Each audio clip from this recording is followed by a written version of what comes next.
If you're looking for adventure this summer, escape with Marvel Comics. Fight crime with Spider-Man, meet the Fantastic Four, and watch Captain America in action. May the Force be with you as you battle the evil empire in Star Wars. Discover the secrets of the South American jungle in Raiders of the Lost Ark. And with Marvel Comics, you're never alone because they can go with you in the car or to the park, even on a rainy day. Marvel Comics are your ticket to fun and adventure this summer.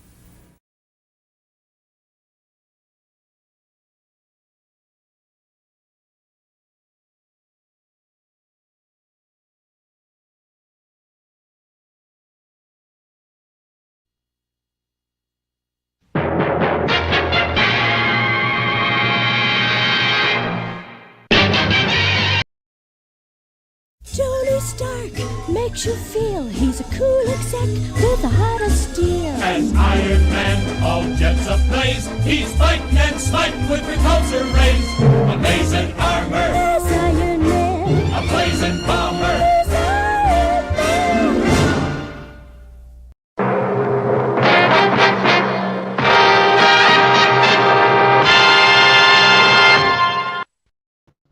Hey, what time is it?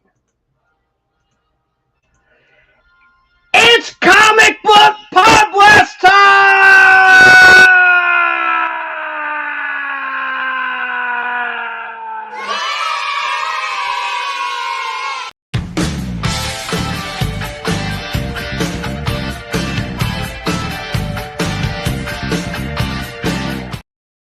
That's right, it's Podblast time. I'm sorry about the delay. I promised I'd go live like half an hour ago.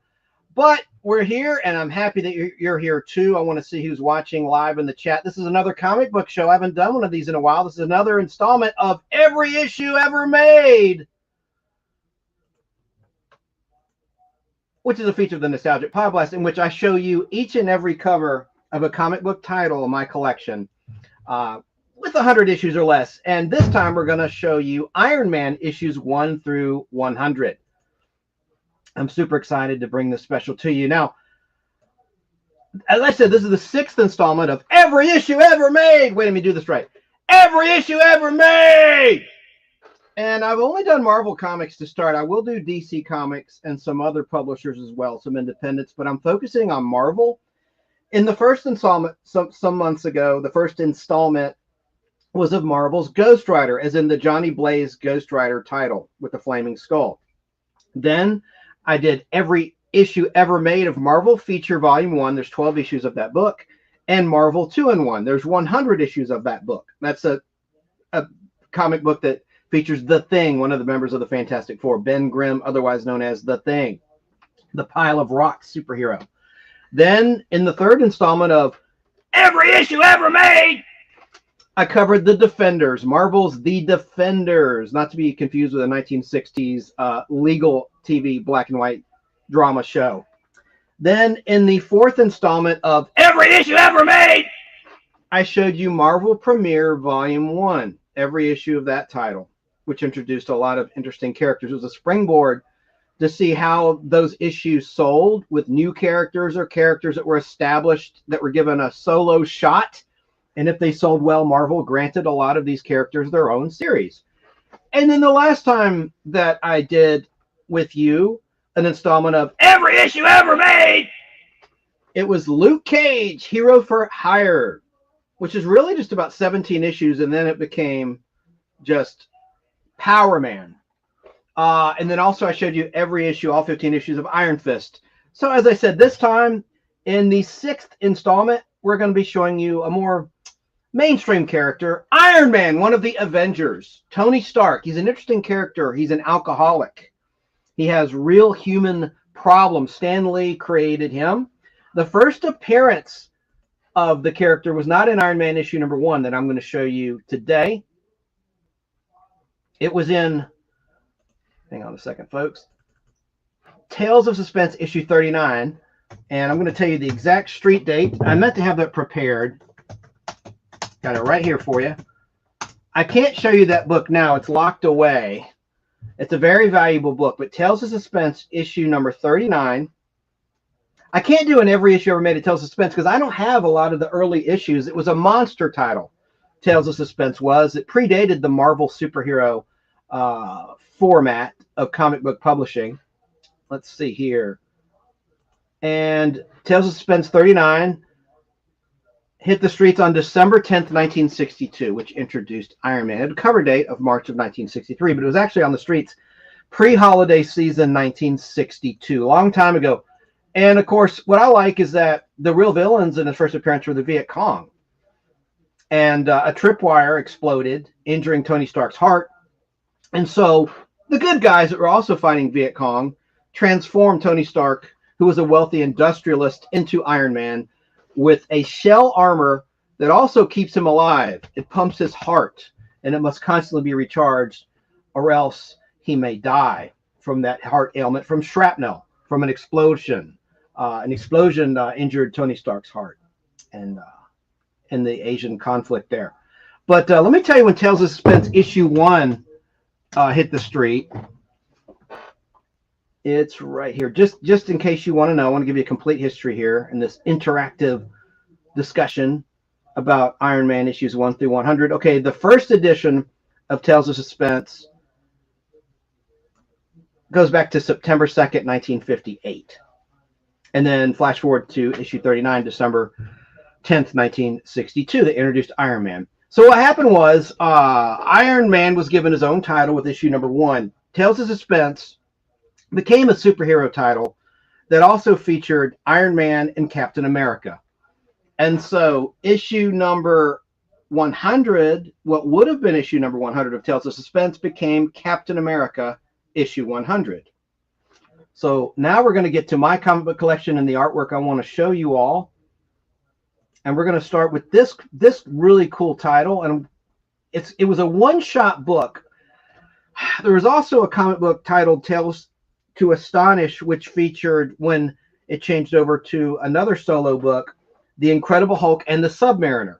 So what happened was the Submariner got his own title, just like Iron Man on the Tales of Suspense side got his own title. So there was an ongoing storyline. Issue number 101 was the final issue of Tales to Astonish, featuring the Incredible Hulk and Submariner. There would be half and half, a 12-issue story on average featuring the Hulk, and 12 issues featuring Submariner in Tales to Astonish. So the sales were so strong and so popular. Oh, and by the way, issue 70 of Tales to Astonish was the first book that featured Submariner. It was featuring Giant Man and previously Ant-Man. Same character, Dr. Henry Pym, who was both Ant-Man and Giant Man. But I digress. So I want to show you now from my collection Iron Man and Submariner. This was a springboard, where the hell is it? This is a springboard one-shot book, and it's really underrated. And I'm going to say hey to the chat in just a minute. But let me find, yes, here it is. Iron Man and Submariner issue number 1. There's my thumbnail. This was published on Tuesday, January 2nd, 1968. That's when it first hit the street in real time. Real nice cover. I like that cover art by Gene Colan. That's the artist. Let me change my camera shot so you can see my face along with the comic book. Yeah, that's better, I guess. But there is the one shot. And look what it said right on the cover. Special once-in-a-lifetime issue with that ribbon. That ribbon was also used for the cover of Iron Man 1, which you'll see in a moment, and Submariner 1, but it said big premiere issue, 1968. So let me show you the inside of this book, this one-shot book. And it was just like Tales of Suspense or Tales to Astonish, in that the first half featured Iron Man, and the second half featured Submariner. They weren't together. It was the continuation of the ongoing storylines from this right here is the continuation of Tales of Suspense. And then you have the continuation of Tales to Astonish, which set up issues 1 of Iron Man and issues 1 of Submariner. Look at this cool scene where Iron Man breaks free and smashes up a casino. Isn't that cool? I love that artwork. That's by artist Gene Colan. Now look at the back. The very last page, you'll see an ad at the bottom right of your screen promoting Iron Man and Submariner issues number 1. So after this hit, back on Tuesday, January 2nd, 1968. You had Iron Man 1 hit on Thursday, February 1st, 1968. And that's my copy of that book. It's a really nice copy. It's not graded. It's not perfect, though. It has like a little bit of foxing between the I and the R in Iron Man. But I love that iconic cover art. It's really cool. And then you open it up, and there's the inside of my copy of Iron Man 1, Alone Against AIM. And then on the very last page of Iron Man issue 1, there's a nice advert for Submariner issue 1 and Captain Marvel issue 1. And you can see the little ribbon that I talked about a moment ago. Big premiere issue! So now we can look at the values of Iron Man number 1 really quickly. There's two different sources that I like to cite and that I talk about a lot. The first is Go Collect. Now, this is just the recent sales of actual graded comic books. So it's kind of apples to oranges because mine obviously is not graded. But if you look at the graded copies, let's see. Wow, a 9.6 sold for $9,500. That's fair market value. That's the fair market value presently, even in the bad economy of this comic book from February 1968. The 1 year average of graded copies in the 9.6 grade, that's a high grade, is $8,605. And that's also its 90-day average, with one being sold within the last 90 days for $8,500. If you go down to like a 9.2, that takes it to $2,900. Again, it's not the first appearance. If it were the first appearance of Iron Man, it would be worth much, much more. Now I'm going to go to another site I like to use. It's called Key Collector Comics. Yeah, here it is.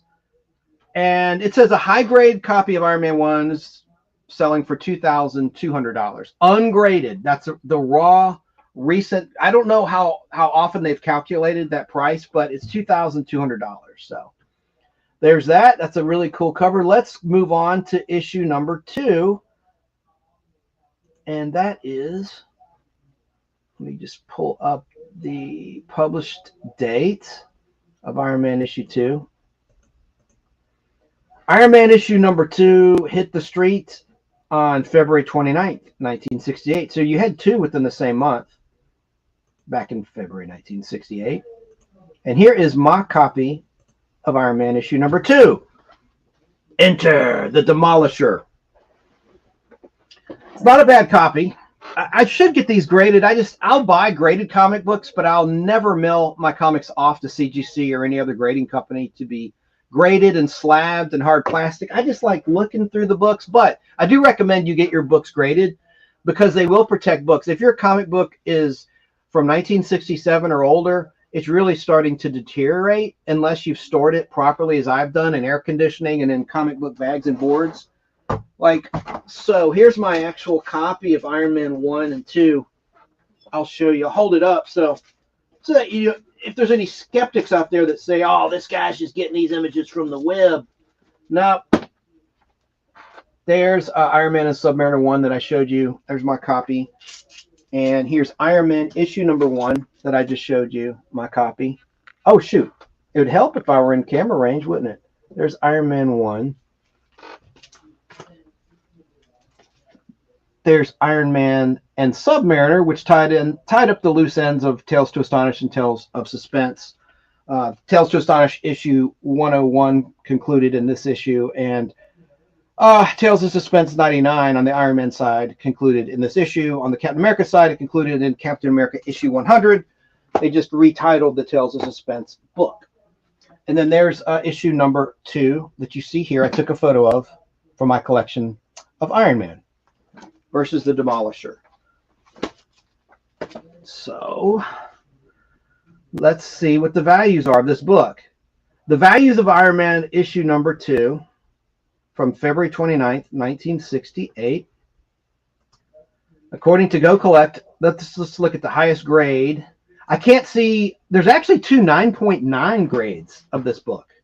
9.9 is extremely rare. Typically 9.8 in terms of CGC, the #1 grading company in the industry. 9.8 is generally what you'll see the most of. That's like the highest, but there are 10s out there and there are 9.9s, and I can't see the sales of the 9.9 because you have to be a member of gocollect.com. I'm just using the free version. So all I see is a 9.6. That's the highest grade I see the numbers for. Fair market value, $850. It's not a first appearance situation, but it is an early title, so it has some value. Let me just quickly shift to my other source, which is keycollector.com. Key Collector. Oh, and by the way, it says this is the first appearance, issue 2, of Janice Cord, the girlfriend of Tony Stark. Didn't know that. High grade raw, $300, according to Key Collector Comics. But again, I don't know how often they calculate the values and what it's based upon. I have no data on that, so I'm just reporting what I see on their website. It could be true, it could be false. Now, that issue number 1 that I showed you a moment ago, I forgot to mention, it does cover the origin of Iron Man that I told you about verbally, about how Tony Stark was injured by the Viet Cong with an exploding bomb that damaged his heart severely, mortally. Let's see. Also in issue 1, sorry to backtrack, I meant to read this. Another key point about issue 1 is that the identity of a character, Big M, is revealed to be Whitney Frost, who's later known as a villainess to Iron Man, Madame Mask, who's the daughter of Count Nefaria. So there's that. I'm going to move on to issue number 3 of Iron Man, since we got 100 to go through. And there it is. The Freak. He was introduced in Tales of Suspense previously, since it's not the first appearance, but I love that cover. Mine's in not that great a shape. You can look at the Iron Man area of the front cover, and you'll see some damage there. I'm going to need to upgrade that book. When I took it out of my collection to photograph for you today, I noticed the damage. I was like, oh, crap, I didn't remember that. So I am going to, at some point, upgrade that book. Let's look at the value really quickly of Iron Man issue number 3. It's not a key book. The next key is not until Iron Man issue 8, so I'm not going to reference any notes. But I will talk about the value of all the books. Okay, fair market value of this comic, graded, is $500. The 1-year average is $566. But, yeah, so 4 9.6 graded copies have sold for $566. And a graded copy, again, is in a hard slab. This one is a 9.8, first appearance of the UFOs. When it's shipped to you by CGC, it comes in this little plastic sleeve, and it's encased in carbonite like Han Solo in The Empire Strikes Back. That's the problem. I mean, it's good to preserve the books, and if you're going to resell, if you're just a seller and you don't really care about the artwork or the ads and the fun, or you don't want to read them, then go for it. And it is good for preservation. And they say, I've said this before, some say in the know that a slabbed book will last for 100 years. But I don't know about that, because I had a slab spontaneously combust of that very book, Hulk 254, for no reason. I don't know if it was heat, but I keep my books under, air-conditioned, climate-controlled situations. It just blew up. I've shown it before. I guess I'll show it real quick while we're on the topic. Let me see. Here's another graded book, Fantastic Four, issue number 7. Here's the one that just broke apart. And you can have books reslabbed. I think it's $30. Let me just show you. Look, it just broke apart. The damn thing just broke apart. So I'm going to have it reslabbed one of these days. One of these days, I'll get it reslabbed. One of these days, pow, right to CGC to get reslabbed. So that was is issue. Hang on a second. My mouse is cutting out. Hang on a second, folks. There we go. Oh, God dang it. I have to get back to that. Oh, hang on a second, folks. Oh, man. I had it on Key Collect. Well, let me just move along. Let me see if I can find that again real quick. That was a bear to pull up. Key Collector, Iron Man. Let me get that pulled up.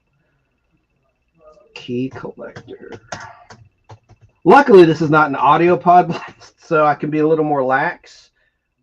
Key collector Iron Man. Let me pull that up again because I want to reference the values.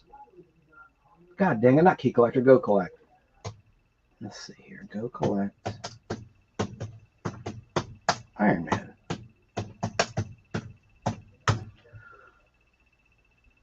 Got it. No problem. Okay, so we are talking about issue 3, The Freak. And the Freak is Iron Man's friend, Happy Hogan, by the way. All right, let me see here. It's loading up. There we go. So there's some really big keys coming up in this collection of Iron Man 1 through 100. Okay, 1 year average of this book, $500. Fair market value, $566. Sold. Okay. Did I already say that? If I did, I apologize. Okay, let's move on to issue number 4 of Iron Man. This is in better condition. I like that cover, but what a character, the unicorn. Pretty corny, the unicorn. Never liked that villain, but I do like the cover art though. Okay, and that's a sweet copy I have. Let's just see what Go Collect says in terms of graded copies. A 9.6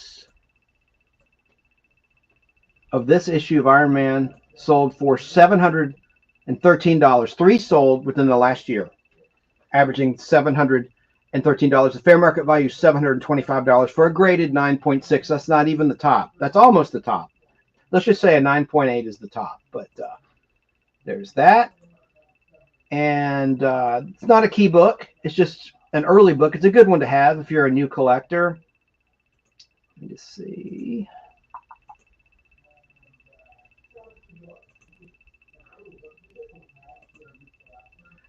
I've been forgetting to tell you the dates these books came out after Iron Man. Okay, so Iron Man 3 backing up. Damn.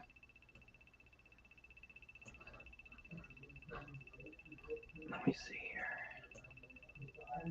Iron Man 3 hit the street on April 2nd, 1968. Iron Man 4 hit the street on May 2nd, 1968. And that cover art is by artist Johnny Craig. Let's move on to issue 5. This is the first Iron Man I ever got when I was a kid, and I was collecting. I was with my friend Danny Cochran, 1982. We're at Book Nook, Marietta, and I was so thrilled I scored issue 5 of Iron Man. Because it was a nice early issue, not a key or anything, but I just loved it. I mean, when I was like 10 years old or whatever, I just was thrilled to find that book for like, I think it was only like $1. And it was my friend Danny's birthday, and his folks drove us to Book Nook to hunt for comic books. I didn't have as much money as he did because he got a lot of cash for his birthday to buy books from his parents. But he got some really cool books like the Western Ghost Rider series. And he got the first Luke Cage, Hero for Hire #1 that day. He got the first appearance of Sabretooth and Iron Fist 14. He liked the, what I call Danny books, the monster books. And I went for the superhero books. And that was one of the ones I got that day. So Iron Man 5, before I forget again, the actual street date of Iron Man issue number 5. It actually was published and hit the, when I say hit the street, it means on the newsstand, on the comic book spinner rack. Not the cover date. The cover date is always 3 months ahead for circulation purposes. This hit on June 4th, 1968, originally with a 12-cent cover price, as you can see. Now for the value of graded, a graded copy of Iron Man 5.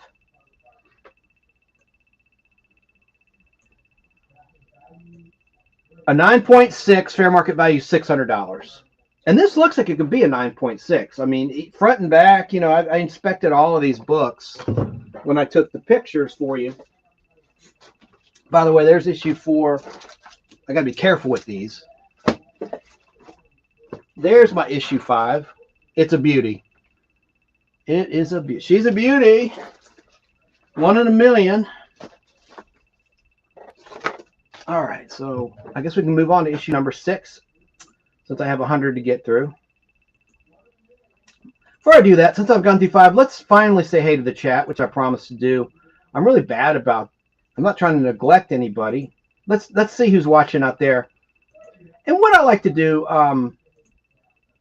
is play a little video when I see who's watching live. Because I'm grateful for everybody that's out there. You're my friends, and I appreciate you supporting the show. So let's now see who's watching. You have a good day today, friends. Yeah. I did. I had a Superman day. You had a Superman day. Well, I'm glad to hear that. Spider-Man day. Good. I'm glad to hear that. Well, you know what? Wait. You know what time it is? It's time for me to see the friends at home in the magic mirror. Hey, Dennis Staten, South Carolina. Tell me, do. Magic mirror, tell me today, did all my friends have fun at play? All my friends had fun today. I see David's having a special day today, and Olivia. I see Kay Moonen. Hey, Kay I see Moonen. Robin had a special day yesterday, and Dana's having a special day today, and so is Reginald and Edward John. Hi, Esmeralda in Washington State. I see Justin and Megan and Courtney and Brick and Mark and Rachel and Sheila. Hi, and Caroline Skeleton. having special days, and Cicely and Ashley and Matthew and Jose, and I see Bonnie and Anthony and Joe had special days yesterday, and so did Tammy and Brandon and Gregory, and of course, friends, you know I see you. And I'll see you. Hey, Nostalgic Podblast. I'm kidding. That's me. Hey, Chance Acting Demo. That's me again. It's so nice to see Kay Moonen and Esmeralda. Esmeralda said, still working my way through the series, but I'll make a note of that one next. Thank you. What series? It must be... Oh, Attack of the Titan. It's something Kay Moonen was talking about with Esmeralda. He's in Florida, by the way. He had said, Esmeralda, if you're done with that series, try Attack of the Titan. It's a bit more intense. Oh, how cool is that? Intense. Then what? Let's see. Well, there was a conversation they were having because I was late. I was 30 minutes late doing preparation for today's stream. Hey to Tracy. Tracy's also in Florida like Kay Moonen is. What a big, gorgeous state Florida is. And I'm always grateful and happy to see Tracy and Esmeralda and Kay Moonen and Skeleton. And that's awesome that you took time out of your afternoon to be here to look at some comic books with me, some comic book art. People are saying hey to each other. Hey man, what's up? Ricky's Radio afternoon session going on. He does some live streams after he gets off work, and I watch him as often as I can. Really nice guy. Thank you, Rick's Radio. Thanks for being here, man. Hello to Jerry Dobson watching in Michigan State on my Facebook Live platform. Happy to see you, brother. He says, I'm here waiting to board my flight to New York. My book is done. He's writing a book, his first book. Congratulations. I need to pick your brain about how to get a publisher to green light a book that I pitch. I have 2 book ideas that I think are winners. A children's book and a coffee table book, and that's all I'm going to say about that on the air. So, Kay Moonen said, Captain Marvel sure changed a lot over the years. Yes, that was the first incarnation that you saw in that ad for Captain Marvel issue 1. He certainly did change. Issue number 17 was when you had the new Captain Marvel and you saw his hair. I believe it was 17. It was either 16 or 17. I think it was 17. Let's just say 17. I could be wrong. Let me look it up. Now you got me wondering. And shortly thereafter, you had the introduction of... oh, don't tell me it did it again. My mouse keeps cutting out on me. I might need to change the battery. Dang, that's going to be a problem. Carol Danvers was introduced around that time in Marvel Superheroes issue number 13. And Captain Marvel's introduced in Marvel Superheroes issue 13. And then he got his own series, Captain Marvel, after just having 2 appearances in Marvel Superheroes, at least the Marvel incarnation of Captain Marvel. Let me just look something up. Captain Marvel issue 17. I'll know by the cover. That's where you saw his hair. He looked more like he did in the books of the 1970s. Let's see here. Yeah, I'm right. I was right the first time. It's 17. I know it is. Yeah, 17, introducing the new Captain Marvel. Okay. Anyway, I digress. So we're talking about Iron Man, but let me just get back to the chat. Oh, my God. I see James Install. He has a radio program Sunday nights on KTRS St. Louis, the big KTRS 550, and he's on Sunday night at 10 Eastern, 9 Central, his local time, and at 7 o'clock Pacific time, where Sarah is in Southern California. My flock is everywhere, And it's a 1-hour show. He interviews creators, actors, directors. He does movie reviews. I really enjoy it. And he's on YouTube as well. Geek to Me Radio is his YouTube channel. We were neck and neck with subscribers, not that we're in a competition. He's overtaken me. I think he's over 8,000. I'm close to 8,000. Not that it matters. Once you hit over 1,000, that's all that matters if you want to be monetized. But still, that's cool. Well, we were like, it was like I'd be up, then he'd be up. I'd be up, then he'd be up. He'd be up, but I'd be but then he overtook me. But I love this guy, James Install, because he's in St. Louis. That's one of the main reasons. I've never met the man face to face, but I do support his show, and he supports the Podblast too. So it's a cool partnership. And this guy, Barry King from a radio show, BK on the Air, sort of introduced me to James Install. But I used to go to St. Louis all the time when I was growing up. My grandparents on both my mom and dad's side lived there, so I'd go there for Thanksgivings, summer vacations. Went there a lot. Went to comic book shops in St. Louis a lot. James Install said, I owned an Iron Man issue #1 a long time ago. Good to see you here. He's watching on Facebook Live. Kay Moonen in Florida said, I'm glad I only collect raw comics seeing those prices. Yeah. Oh, and My Flock is here watching on Facebook Live. I was just talking about you, Sarah in Southern California. Nice to see you here. Tracy said, acid-free boards and plastic. That's right. That's what I'm using here. I got to move on to issue 6 or I'll be here all night. I got 100 Iron Man issues to get through. Hey, Ron's here from England. I got in touch with him through Corey's comedy channel on YouTube. Corey goes live Sunday night at 10 Pacific time. No, 7 Pacific time, 10 Eastern. I'm on the East Coast. I'm in Atlanta, Georgia. And Ron is in England. He does some comedy jokes on his channel. Channel's just called Ron. R-O-N Ron. James says, I can't wait to see your copy of 55. So I better hurry along because 55 is a ways off. And I took pictures of the interior and the back cover of that book. Iron Man 55, we'll get to it. That's the first appearance of Thanos, as well as Drax from the Guardians of the Galaxy movies. He's different in the comic books than he is in the movies, of course. He's more comedic. And people are saying hey to each other, like good old Tracy. Sweet Tracy, I have to say.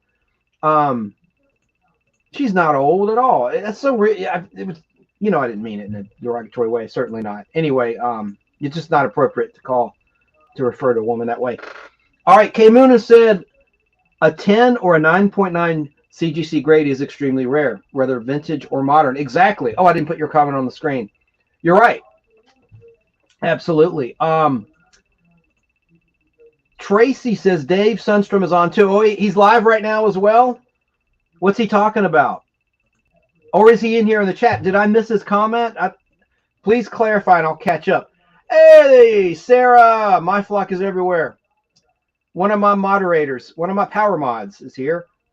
So glad to see you. Tracy, I've been okay. Commission, I don't know. Let's see here. Kay Moonen said that's quite a price difference between issues 1 and 3. Yes, even though Iron Man 1, everyone wants issue 1, even though it's not the first appearance of Tony Stark and Iron Man, as I said earlier. Let's see here. Let me just try to get caught up. Kay Moonen asked, how did that slab just blow apart like that? I don't know. It's always been in a desk in an air-conditioned situation. I bought it off eBay already graded. Let me show anyone who tuned in late. Maybe James Install will be interested in this. This slab just broke apart spontaneously. And I have a bunch of slabs of this book. I just love the UFOs. I've got several 9.6s and a 9.8 slab CGC. But I showed that earlier. Slab Fantastic Four issue 7. But yeah, it just broke apart. Your guess is as good as mine came in. And you know, for the people that say that slabs will last about 100 years before they need to be reslabbed, if they're stored in proper conditions. I don't know how the seller who sold me that book stored that book. Perhaps it was under great heat or just improperly stored, you know, out in the basement somewhere or an attic. Who knows? Who knows? I mean, that's my only guess, is that the person who owned the book that I bought it from, because I'll only buy graded books that were already graded. So I don't know. Oh my God. Somebody made a donation. Let me get to that. Somebody. Oh, here it is. Oh, you're so sweet. It was Tracy. You are so sweet. She did a $1.99 super sticker. I really appreciate that. I will. That buys me. I like these tall boys of Pepsi. And they cost about that. Less than that, actually. I'm not a cheapskate, but I am frugal. I guess it's the same thing, but I prefer to be referred to as frugal and not a cheapskate. And they have these tall boys, like 16-ounce Pepsis for like Pepsis, real good chance. Pepsis. I feel peppy. For I think $1.50 or something. And the racetrack, to give them a free plug, not that I think I'll help them that much, but you never know. They have 2 for $2.50 of those tall boy of Pepsis. I like the way it tastes in the can. So thanks for that super sticker. That's going to buy me about 2 Pepsis, 2 16-ounce Pepsis. Peppy, I did it again. What is the matter with me? Wow. And about issue 4 of Iron Man, the unicorn came in and had said the name unicorn doesn't inspire fear. If a villain told me his name was Unicorn, I would laugh in his face and give him a wedgie. That's funny. That's funny, came in. Hey, what's up, Oklahoma Cryptid Search Team? OCST is here. Saying, hey, all. Hey to you. Appreciate you being here. This is a comic book show. Danny Staten, he had said earlier in the chat he had a doctor's appointment, so he'll probably hopefully catch the replay because he likes looking at the books. He's not into superhero comics. He likes movies based on television shows and monsters and westerns, Western TV shows primarily, as well as other shows. I've got several here too. I don't know if you can see them on camera. So thanks again, Tracy. That really made my day. I appreciate that super sticker. Oh, and OCD says, we appreciate you, Chance. Oh, thank you. Thank you. Tracy said, hey. Oh, speak of the, I won't say devil, he's an angel. BK on the airs here says, check your microphone. It may have defaulted to your computer. Oh, thank you. Oh, geez, did it? Oh, I appreciate you telling me, brother. Oh, that's nice. Oh, wait a second. Oh, thank you. Thank you, BK. It certainly did. It defaulted. That's StreamYard for you. All right. You know what I need to do? Play a clip. I need to play a clip. I'm sitting here holding my mic. It's not even working. I really appreciate you telling me that. Al Hardy would not tell me that till after the show's over. Our friend Al Hardy, who I started the Podblast with, he's gone his own way, Nostalgia Rewind. He would watch my stream live and then not tell me that the mic defaulted thanks to StreamYard technology to my computer. Thanks for telling me. And I'm glad you're there watching. I was just speaking highly of you, and I like his show. His show's on from 10 a.m. to noon every Saturday, and it's on WBHF, and you can listen to it worldwide through the WBHF app, their application, which is free, or you can go to their website, WBHF.org, and listen that way. But it's 10 a.m. that's Eastern time to noon, 2-hour show. And if you're into nostalgia, and you probably are, or into comic books, he's all about that. He's one of us. He likes comic books. He talks about everything except sports and politics. And it's a good program. So thanks, BK, for telling me about the default situation. So let me now continue on. Oh, so I was doing all these effects earlier. You mean that didn't work? Oh, well. Oh, that's embarrassing. And my board didn't kick in. Oh, well, it happens. But thanks to you, Barry King, for letting me know. K Moonin said, Chance, your live stream is keeping me sane dealing with this basket case washing machine I'm trying to fix. I think it's possessed. Man, I hope not. Man, well, let me continue on. Power Mod Keebs is here. Keebler, Danger, No Sugarcoating Truth said, don't start wondering. Then I'll have to go to work. Hey, boss man. Let's see. Tracy said, you know I love your comic book review. Oh, cool. Well, thanks. Well, I better get on track because we have 100 issues to get through. I haven't even gone through but the first 5 Iron Mans. I took photos of like the first 35 and then 55 and some other keys because I can only put so many pictures on StreamYard. I have a max of 100. And I have other pictures I use as stock for other live Podblast. Like I'm going to do on Friday about Wink Martindale for the game show people out there that listen and watch the Podblast. I know there's a lot of you. It's been a while since I did one about classic game show hosts, and certainly going to honor the memory of the great Wink Martindale, who was a Southerner as I am, but he was in the Tennessee region before he ventured to Hollywood to follow his dreams. And what a skillful gentleman he was. You're very welcome. He says, oh, thanks, my friend. Hey, man, my pleasure. I hope I was clear. Let me just say again, he's on KTRS Sunday night, 10 p.m. Eastern time, 9 p.m. Central time in his time zone, and then 7 p.m. on the West Coast. 1 hour program, and it's also on YouTube in the Geek to Me radio YouTube channel. My flock is everywhere. You're epic AF, Chance. Thank you. Appreciate that. You're a sweet lady, and I appreciate your help. And she says, I'm everywhere. Yeah, you are. You and your birds. You and them birds. Those birds. Too far behind in the chat. Catch up, said Keebler. Okay, I know. I need to get back to the comic books. Oklahoma Cryptid Search Team. Chance, my brother John M. watches your show now. He had a massive comic book collection when we were kids. Unfortunately, he lost most in a ditch during a storm. How terrible. When was that? If you're still there, please let me know. I'd like to know what year, or give me a decade or something. I'd really like to know how long ago that happened. That's a terrible thing. That's one of my fears, my greatest fears. I don't want to even say my fears on the air, but I guess I will. Fire, theft, kind of standard fears. I mean, that's everyone's fears. That's your fears too, I'm sure. Those are your fears, I'm sure. K. Moonen said they'll last 100 years, a CGC graded book. I think that's wishful thinking, personally. Yeah, I hear you. Tracy said this was a surprise live for him. For me? Oh, for Dave? Yeah. Well, I hate to be against Big Dave. I didn't mean to. Surprise for me, too. I'm usually on in the evening, but I had the day off today, so I should have prepared more, but whatever. It's going to be fine. All right. So Tracy's Fracture Moore said, it's almost over, I think. Okay. Well, shucks. I thought you were saying he was here. Keebler, no danger, sugarcoating truth. Power Mod said, one of my angels said, along with Sarah, my flock is everywhere, and Brainbender's banter, BBB, but she's at work.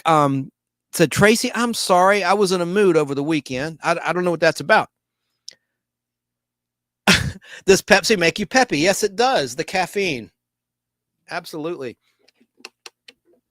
I only try to drink one, not even every day, but I'm not like some people that can drink like a 12-pack of Diet Coke a day. No, I mean, I do have some moderation. I don't want to get diabetes, even diet. I think it has sugar in it. It's not like Pepsi Zero or Coke Zero. Love you, Keebler, said Tracy. Everyone's getting along in here. BK, great show. Yeah. Do you listen to him too? I do. I listened he was on vacation last week. I was actually having my car repaired.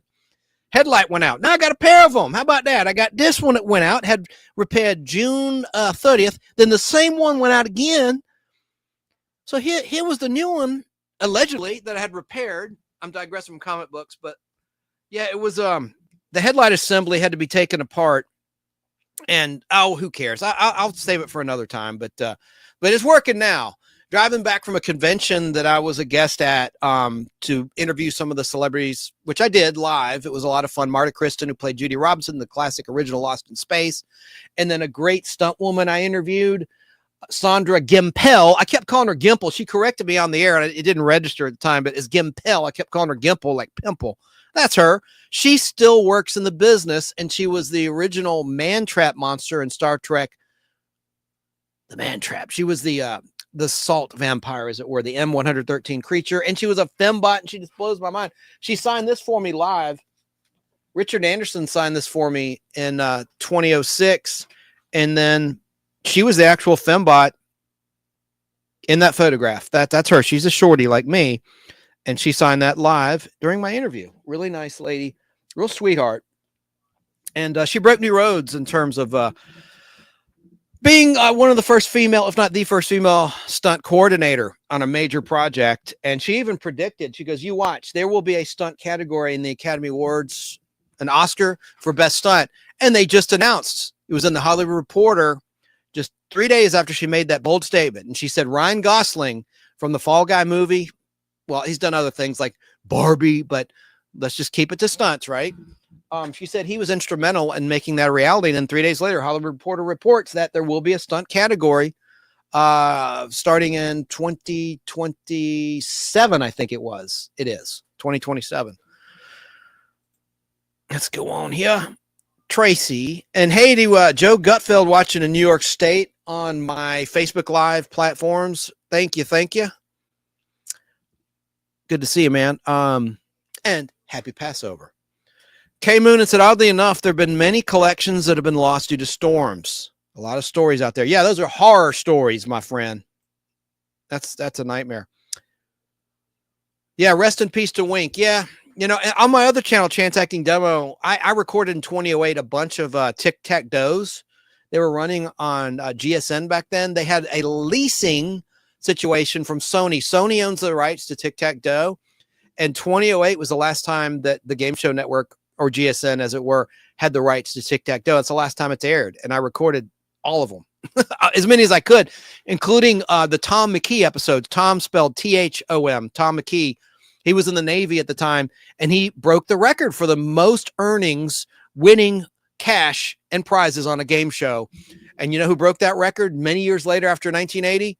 That would be Ken Jennings in 2004 on Jeopardy. So I put a couple of the Tom McKee episodes. He was on for a couple seasons because it's a champion situation, just like Jeopardy. You keep going until you're defeated on tic-tac-doe. Tic-tac-doe's coming back. Yeah, Brooke's going to host it. Brooke, and this is the sad thing, man. I had done a post on the Nostalgic Podblast YouTube channel. I didn't do it on a community post now called Post on YouTube. I should have. That Brooke is going to be, they're producing all new episodes. First time in 35 years that Tic-Tac-Doe has been on the air. I'm excited about it because I like Brooke. Brooke was on Baywatch. She's a really pretty blonde, and I like her personality. She's funny. That's the main thing. She has a good personality. There's a lot of people on the air that have no personality whatsoever. Through nepotism or whatever reason, they're on the air, and they're not that good, right? But Brooke is good, and so I'm really excited about that. And I had said, gee, I hope Wink will make a cameo.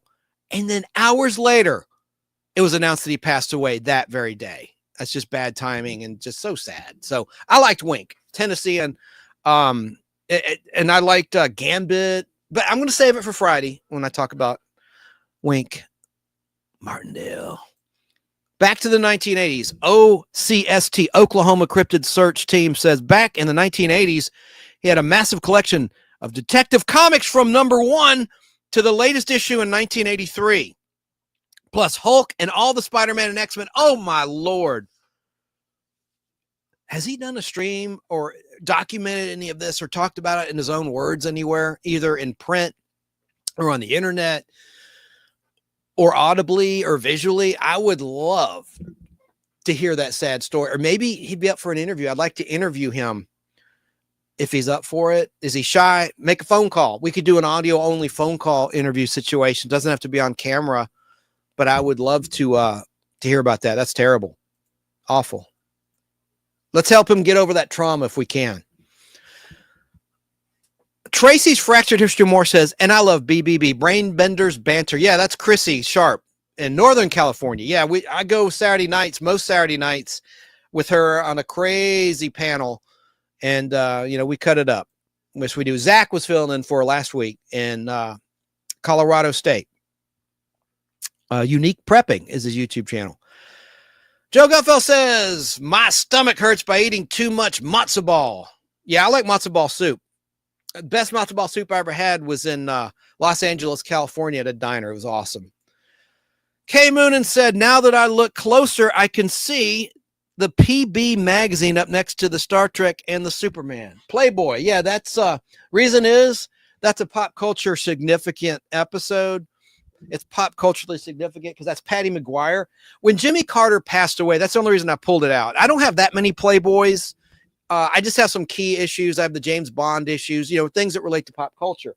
So Jimmy Carter had stated back then when he was running for president, after he, of course, was the governor of the state of Georgia, where I am presently, he admitted he had, quote unquote, lust in his heart for Patty McGuire. She was Playmate of the Month. She went on to become Playmate of the Year in 1977, and she married Jimmy Connors, a tennis pro.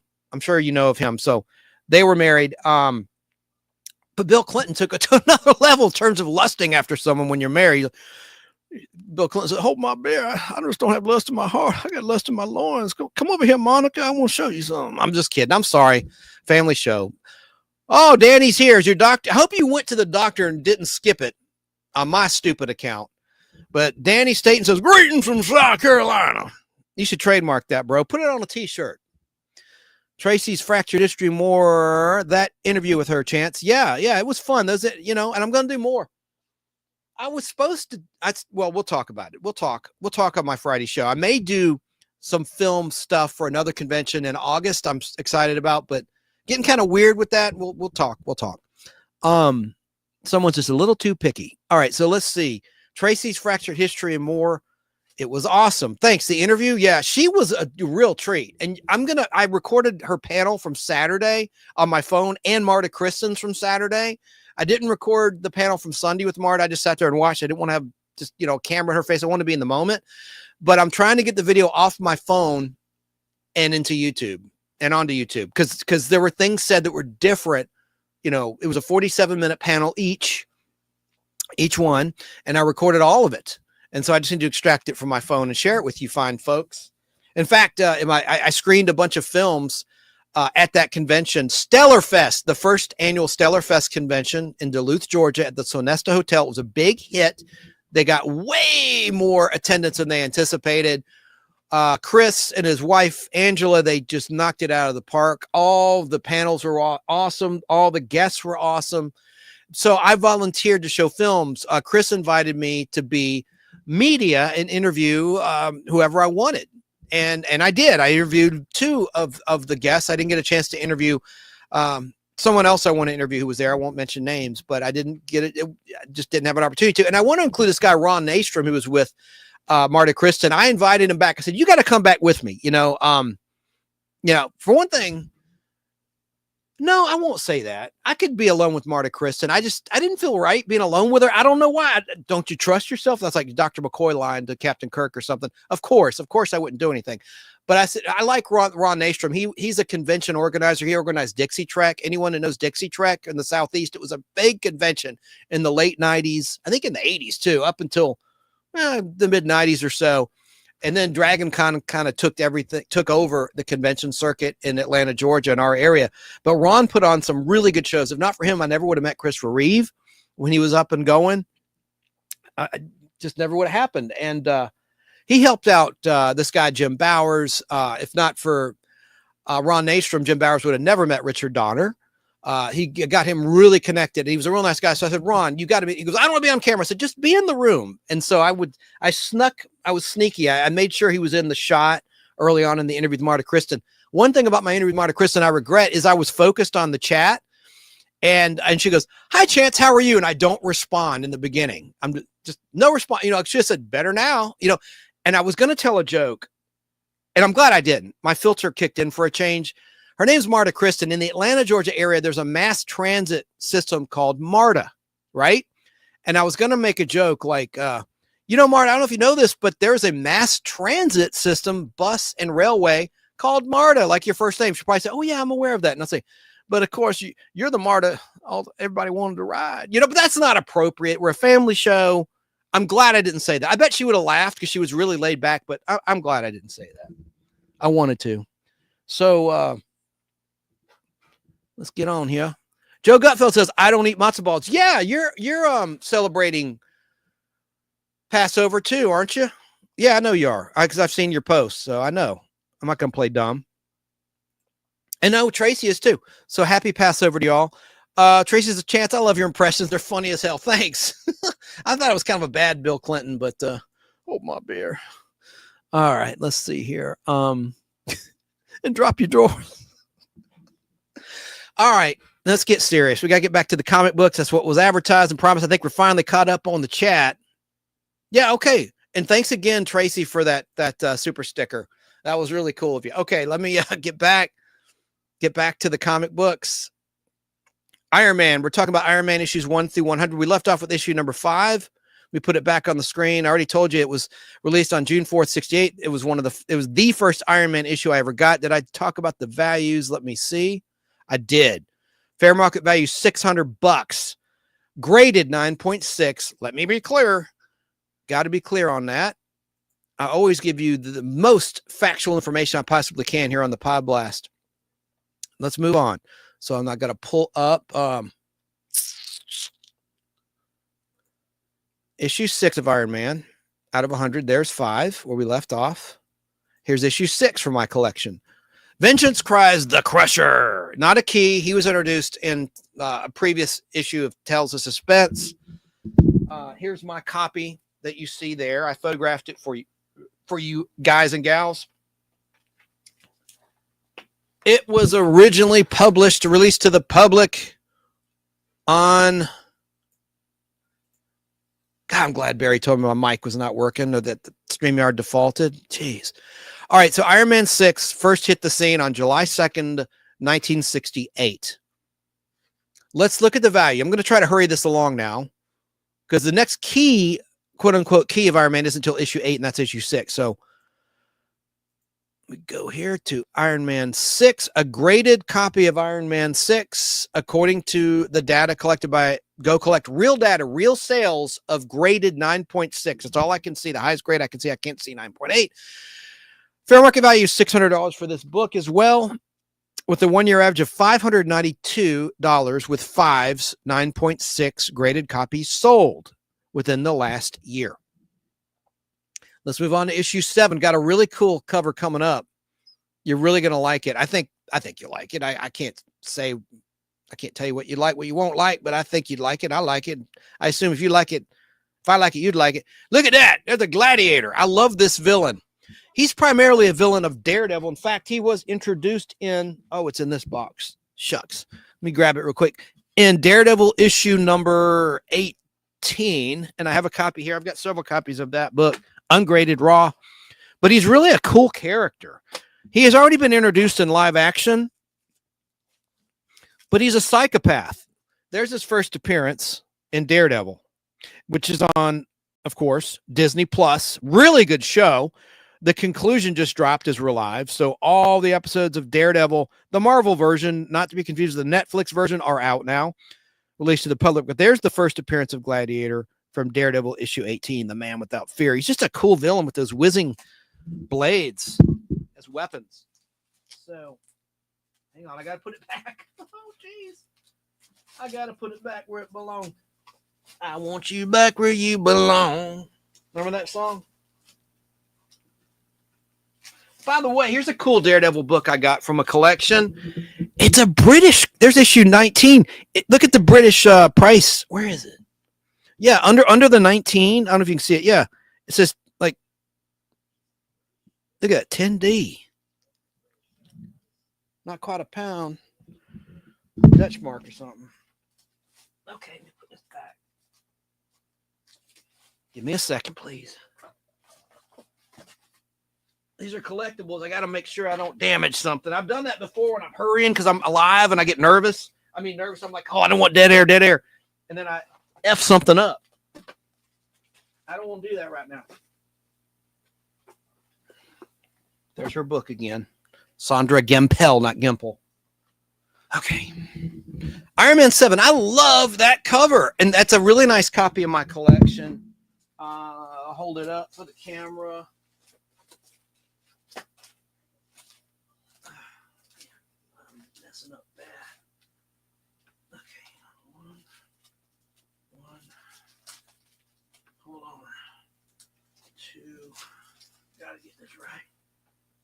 Issue 5, 4, 3, 4, 5. Okay, here it is. Oh, jeez.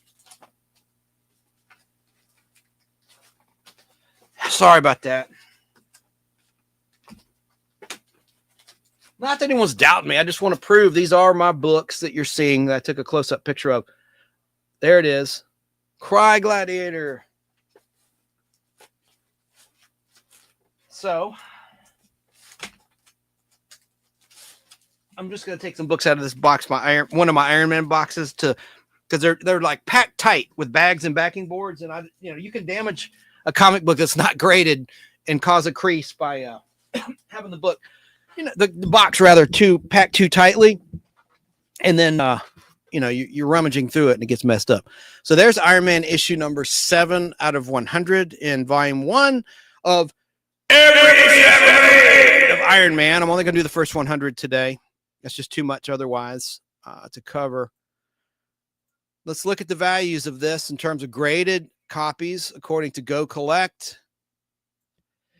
All right, 9.6 is $625. So it went up a little bit. And that's understandable. That's a really compelling cover. Not a first appearance. Obviously, I already said that. Showed you first appearance Daredevil 18 of that character, the Gladiator. But this is a two-part story right here. It was released to the public on, I'm stalling.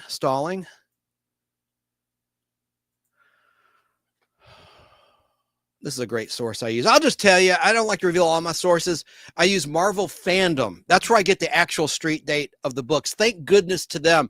Go Collect doesn't mention that. It mentions the cover date, which is inaccurate. It's 3 months ahead of real time. But long story short, Iron Man 7 was released on August 1st, 1968. Now we're going to move on to the next issue. I love this cover. I love it, love it, love it. Let me just show it to you. This is the one I said I think you're going to like too. And it is a key. Iron Man issue 8. Look at that. I love the use of the purple. Oh, man, I love that book. And it's right here. I'm sure James Install went to dinner. He's like, by the time I get back to dinner, he'll be on issue 55. Excuse me. Excuse me. Let me take a sip of Pepsi. So, and I'll get back to the chat. The Pert Dirt on issue 8 in terms of it being a key. This was released September 3rd, 1968. Let's look at graded copies of this book in terms of the value. 9.6, $800. But the one-year average is $1,114 with 2 sold within the last year. Graded 9.6. That could be a 9.6. I know you got to look at the front, back, center, everything. I'm going to open that book up, I think. Maybe. I don't want to slow the show down there, but I might open it up. I mean, I looked through it when I photographed it for you, and it is in fantastic shape. Now, in terms of some keynotes,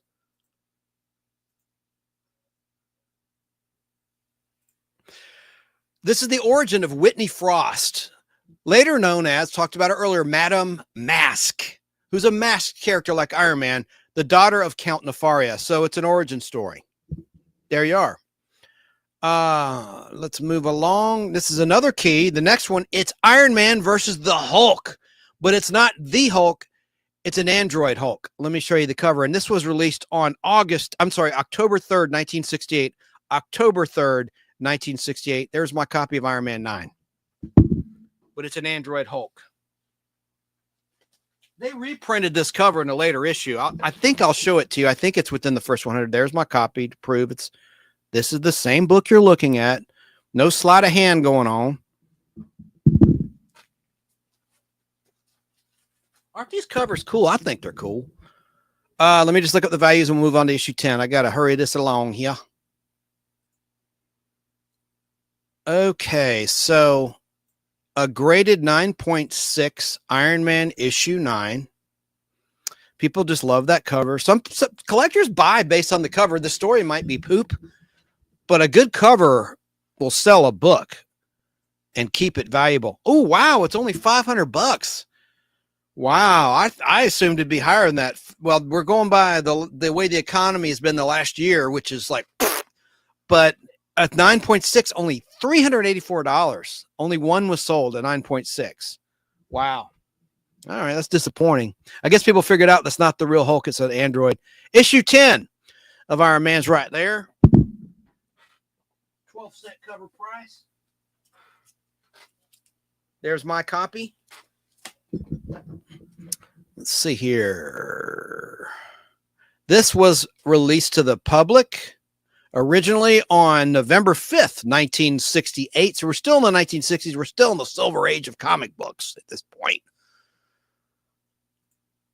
There's issue number 10. I don't know if the value... Let me just look up the values. I don't think it's going to be much, but it's not about the value. To me, it's the art. It's the story. Honestly, I'm not a seller. $475 is the fair market value according to actual sales of 9.6 graded books. So we can move on. That's an okay cover. It's nothing like that issue 8. I love the purples in that one I showed you a moment ago. All right, let's move on to issue 11. There's issue 11 of Iron Man. Mandarin, who was introduced in Tales of Suspense. Issue 54, if memory serves correctly, which I have in my collection. It's still a pretty cool cover. And, of course, he was in the movie Iron Man 3. Ben Kingsley, of all actors, played him in somewhat of a comedic role. It was revealed. But he has these cool, powerful rings. I like this villain. Let me look up the value of this book real quick.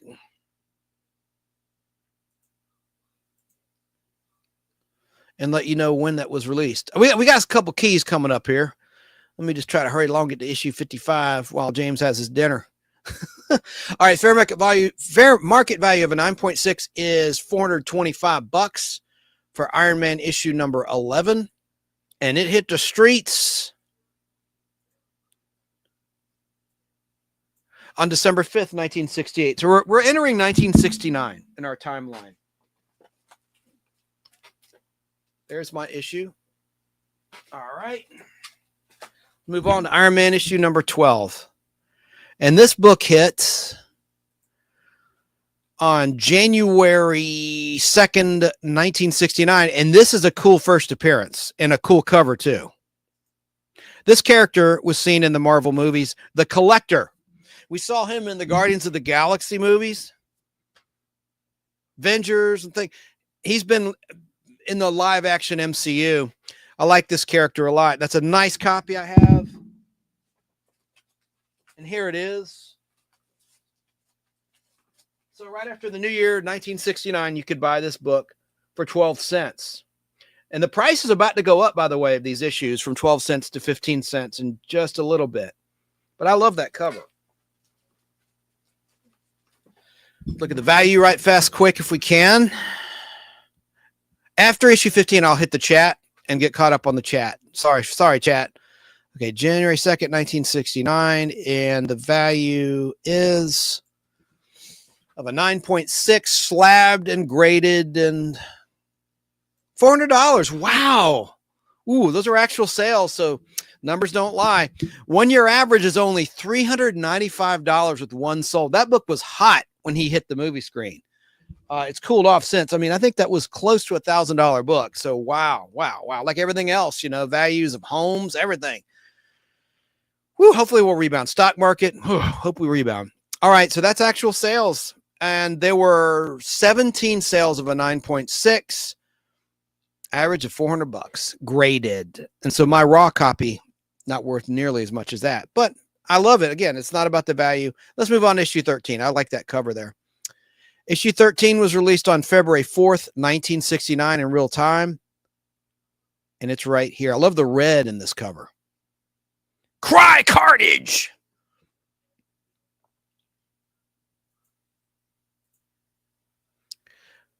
I might just skip the values because these, unless it's a super key, it's not really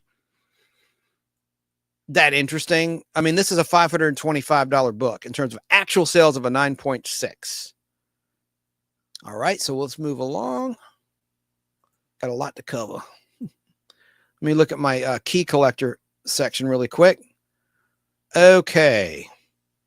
I already told you about the first appearance of controller. This is the second appearance of the controller in 13, so it's a semi-key.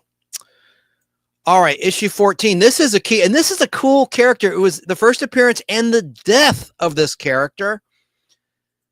He's not just the Phantom, he's the Night Phantom. I like this guy, but he got killed off right out of the gate. That's the Night Phantom right there. And let's open up the book. I like the first panel of that book. The Night Phantom walks. Isn't that cool? I like that. So the Night Phantom, let me just look up. I didn't tell you when this issue hit. So this issue 14 hit on March 4th, 1969.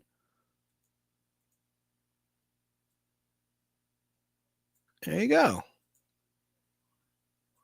What do you think of that art? I love that art.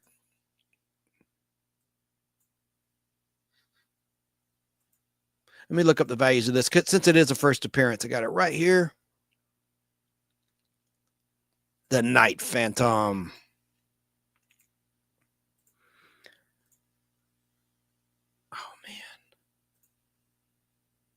Okay, it's populating. Sorry.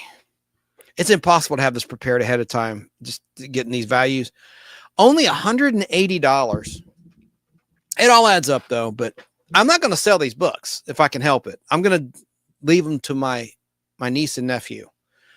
All right, but $180 is the fair market value, the FMV, and 1 year average is $183 of a graded 9.6 with 3 sold within the last year for that rate. Wow, okay. Well, let's look at the next issue.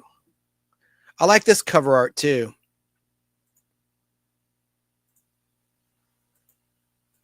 There's issue 15 of Iron Man. The unicorn is back, K. Moonin, and the red ghost with his super apes in battle again. I don't think that's a key book. Let me just check. It is, though. It's the first appearance of Alex Nevsky, later becomes the third Crimson Dynamo. Crimson Dynamo is introduced in Tales of Suspense, issue 46, I believe. And he just has red armor. Good villain. All right. Well, and there were several incarnations, obviously, of that character, just like Ultron. There were so many Ultrons, right? Oh, this is a nice key coming up. Issue number 17. Though I didn't think I told you when this hit on April 3rd, 1969. Okay. Let's talk about issue 16 of Iron Man, which hit on May 6th, 1969. That's my niece Molly's birthday, May 6th. And there it is. And this is a nice little key of Beasts and Men. Let me hold that one up.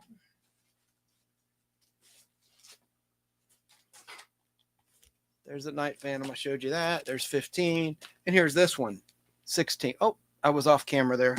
My aim was off. My aim. All right, there's that. There's that. There's that. Okay, so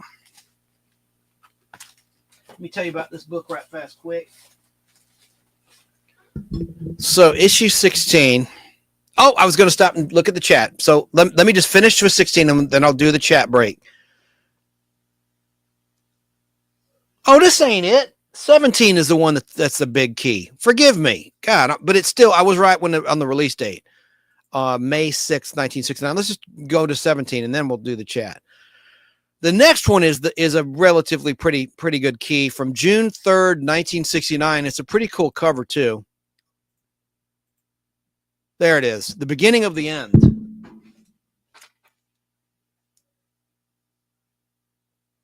There it is. And why this book is desired by collectors is the first appearance of Madame Mask, previously introduced as Whitney Frost. She's a cool character. Let me look up the values of that, and then I promise you, we're going to do a chat break because a lot of people want to be heard, and I understand that. So let me see. Here it is. Let's see what the actual sales of this book in 9.6 graded form. Whether it could be CGC. By the way, I don't think I mentioned this. It doesn't have to be CGC. Any graded books are calculated by Go Collect and put into an averages slab. slab. So 9.6 fair market value is only $375. The 1 year average is only $307 with 9.6 sold within the last year. I think a lot of collectors are hanging on to their collectibles that are in the market to sell for a rebound. Hopefully the economy will rebound within a year or so. Knock on wood. We all hope, right?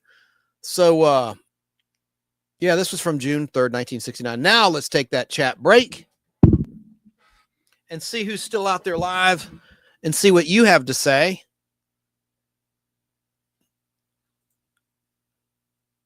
All right, man. Let me see where I left off. Oh, you went to the doctor. I hope you are feeling better, Danny State. And I forgot to turn on my sign, too. Let me do that right now. I don't know what's wrong with you. I just hope you get well soon, brother. You're a nice man. You're a real nice man. Danny Staten. So I'm sorry you're not feeling well. K. Moonin, the slash across the title was a nice touch on issue number 7. Yes, and I meant to notice that. I meant to mention that. I thought it was damage at first. It looks like a damage from the whizzing blades of the gladiator's weapon. Where are you, my little friend? Yeah, I meant to mention that because it looks like damage, like a tape snag. I meant to mention that. I'm glad you said that in the chat, brother. There it is. Yeah, it looks like it looks like damage, but it's not. Yeah, it is a cool little effect, huh? I love that. So K Moonin said, I finally got the washing machine working. Good job, man. Is that what you do for a living? Are you a repairman or are you just repairing your own? I bet you went on YouTube, if it's the latter, and you looked at a repair video so you could be a DIY guy and do it yourself and not pay somebody a bunch of labor. Pay an hourly labor rate, right? Like I did to repair my car twice for this doggone light. The same doggone light. Anyway. But it's fixed now. When I left the convention, I forgot to even finish my dang thought. The light went out on my way home, and luckily I didn't get a ticket. But I was just like, damn, it sucked. I just had it fixed January 18th, and it went out for another reason. The light assembly, it doesn't matter. Nobody cares. All right, so let's see. I think some Gladiator, said Danny Staten. Yep, that's the Gladiator back then. 10 pennies, said Tracy. K Moonin, yeah, sometimes being a nice and popular cover is enough to bring the price up, even if it's not a key issue. Absolutely. Yes. Okay, they're all texting each other. K Moonin said, I'm not going to lie. I like the Iron Man versus Android Hulk cover way better than any of the issues prior. There's nothing wrong with that. It is a good cover. It is. And it is a desired book, Iron Man issue 9. And they reprinted it. Like I said, I think we'll see it tonight. If not tonight, yeah, I want to say it's issue 80 something. The Mandarin covers are nice. Yes, with those rings, definitely. Oklahoma Cryptid Search Team said, Chance, my brother would love to be on your show. Great. I want to, here's what you can do. If you're still there, email me at goldar3@aol.com and let's make that happen. Maybe even Friday night after I cover the loss of Wink Martindale. Let's do that.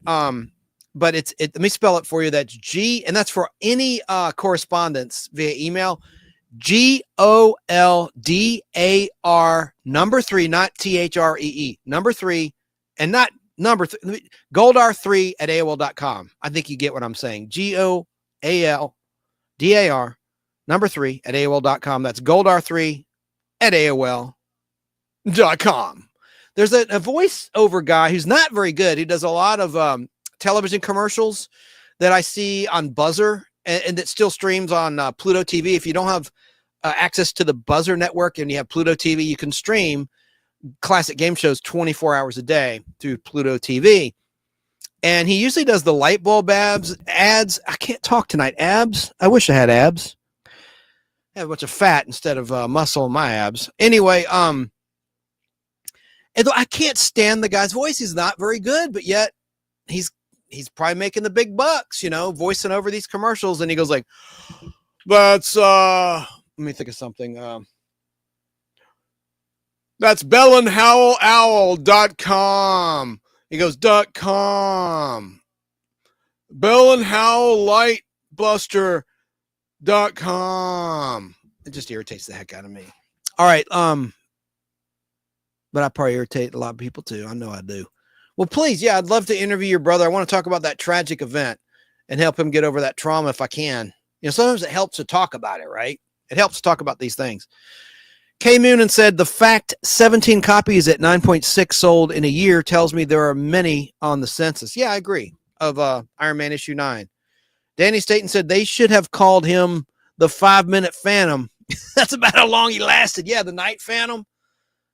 I know, not to be confused with the Phantom. K Moonin said Red Ghost. The only ghost is his hairline. It's not receding. It's gone. That's pretty funny. Yeah, he was introduced for the first time in Fantastic Four issue 13, the Red Ghost and his apes. That's friggin' funny. Hey, Rudy Lightwolf. Hello from Texas. Just wanted to thank you personally for all the great uploads. To hell with the future. Long live the past. Blessings to all. Thank you, Rudy. Somebody, will you wrench, if he has content, if you're still out there, my flock, or Keebs, please drop a link to his channel so I can subscribe later. Hello to CRJ Designs. Hey, Chance, I met CRJ through some really nice people in Florida. They go live every Tuesday and Thursday night at 9 o'clock. And it's Mongolian Monster, like Bigfoot. And they're really nice people.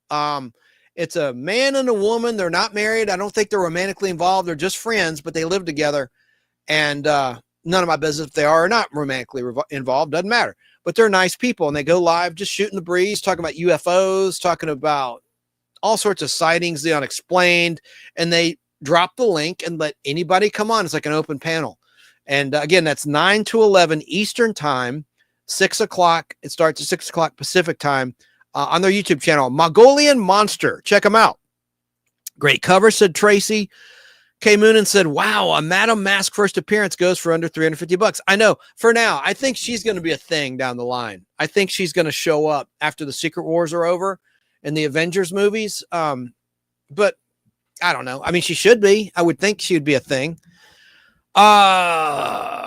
Tracy said, is there a website kind of like Kelly Blue Book, except like with cars, except for a Kelly Blue Book for comics? Just curious. Yeah, that's gocollect.com. That is data of actual sales. It's gocollect.com.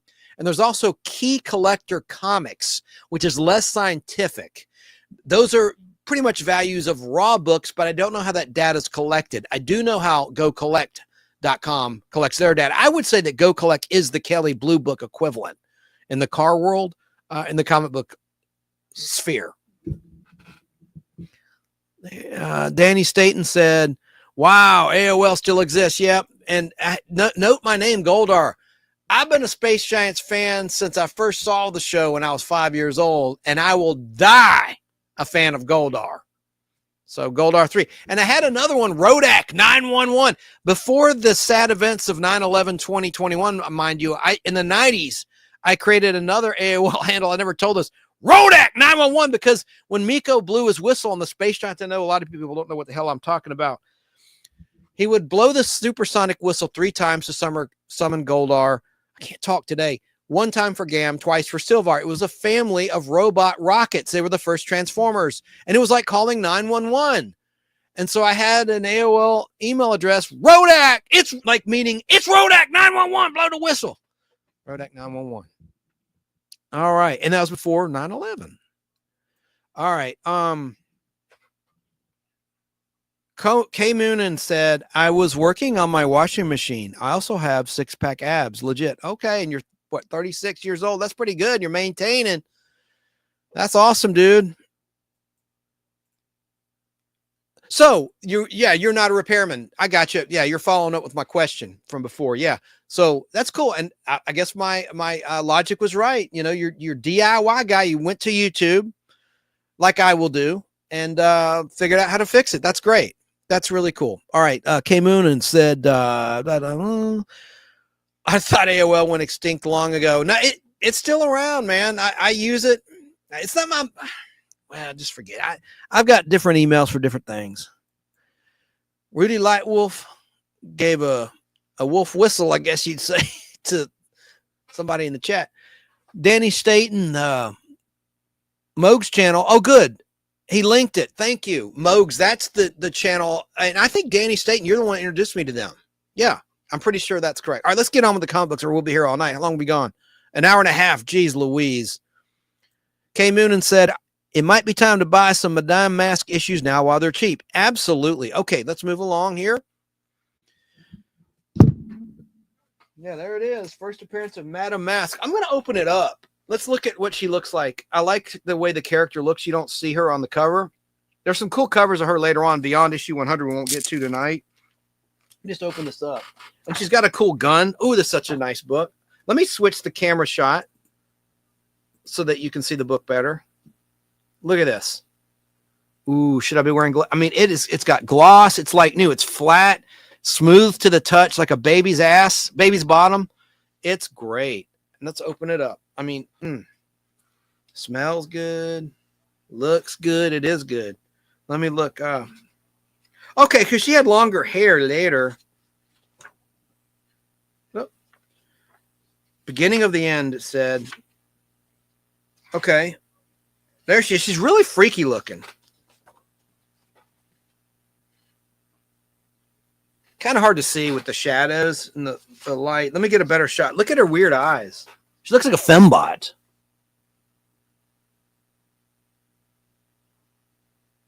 Ooh, she took her mask off and freaked this guy out of 10 years growth. Wow, that's cool. So, you're not leaving, are you? Look at this. I didn't show you this panel. I like that one. I hope that shows up. It looks really dark at my end. I'll just hold that up for anyone watching. What does she say? You're not leaving, are you? Oh, you're not thinking of leaving, Mr. Stark. Stand aside, my damn mask. And then all hell breaks loose. She body slams his ass. Tony Stark right there. Wow. Little as I care for your company, I can't do that. Not when you've been summoned by Midas. Okay, let's see. Let me see if there's another shot of her. But she looked different. I'll just sneak. Oh, I don't think 138's in this box. There's some cool covers with her on them in later issues that we won't get to tonight. But let me cliffhanger. Madam Mask there. Man, cool issue, man.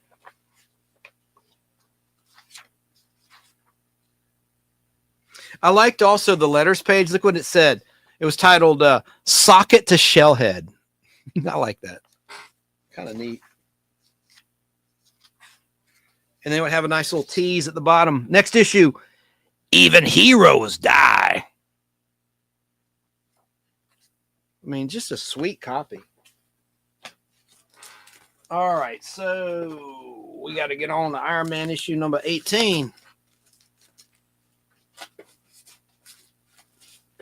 Which is here.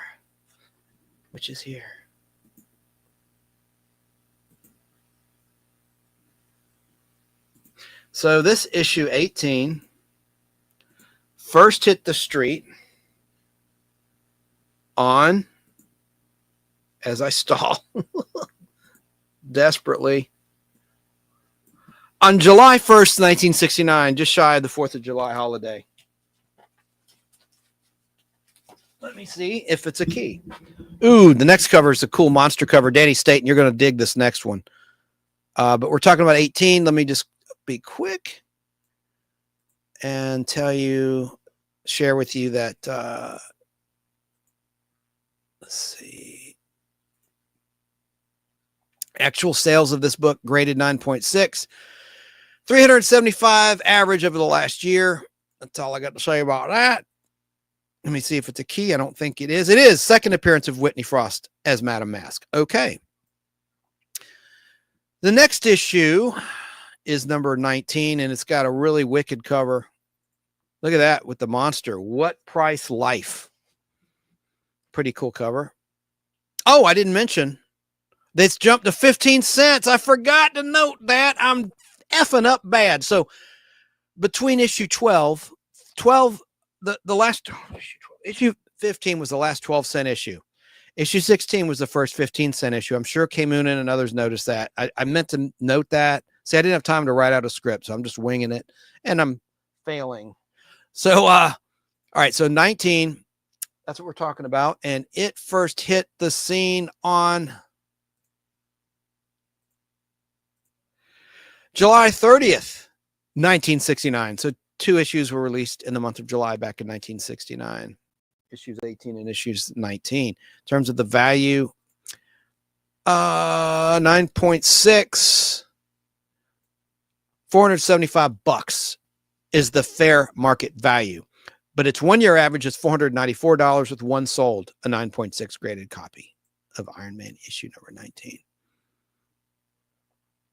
Next, obviously, is issue number 20 of Iron Man in this edition of Every Issue Ever Made. And it hit on September 2nd, 1969. And there's my copy of it.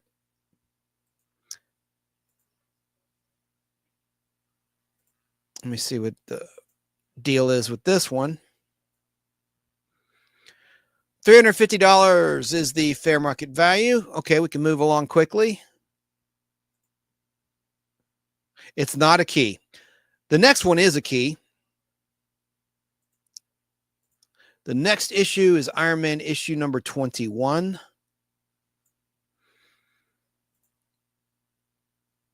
And it first hit the street on October 1st, 1969. Here's my copy of it. Tony Stark's frustrated. Let someone else be Iron Man. I quit. And it says,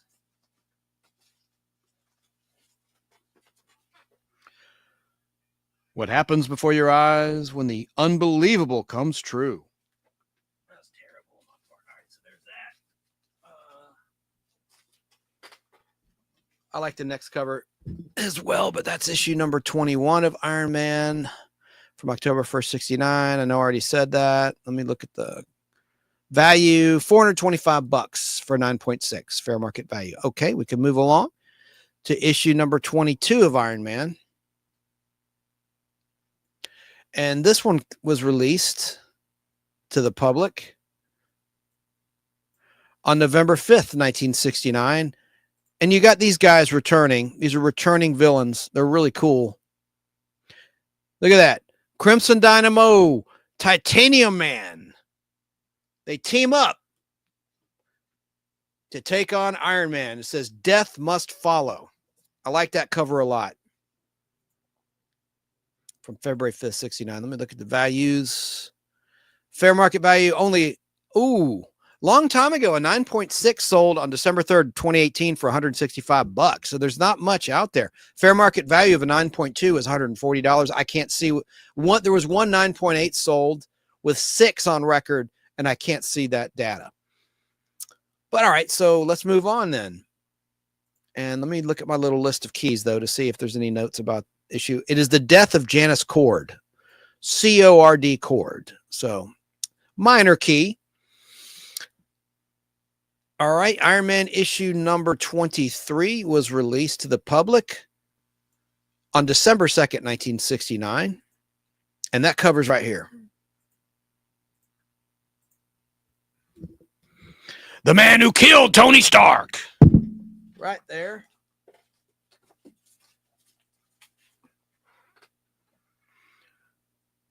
Do your worst, lowlifes. I've been searching for a week for you and this ship.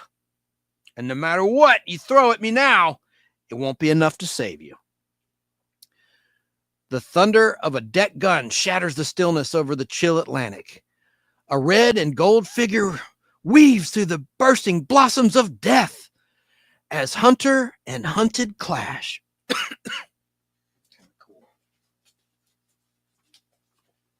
Right. So the next issue, did I mention? Yes, I did. That this was released on December 2nd, 1969. Let's talk about Iron Man issue number 24. Oh, what the F? December 29th, 1969. I thought we were going to enter the 1970s, but not quite yet. Issue 24 of Iron Man. Let me see if it's a key. It is not. So the values on this one.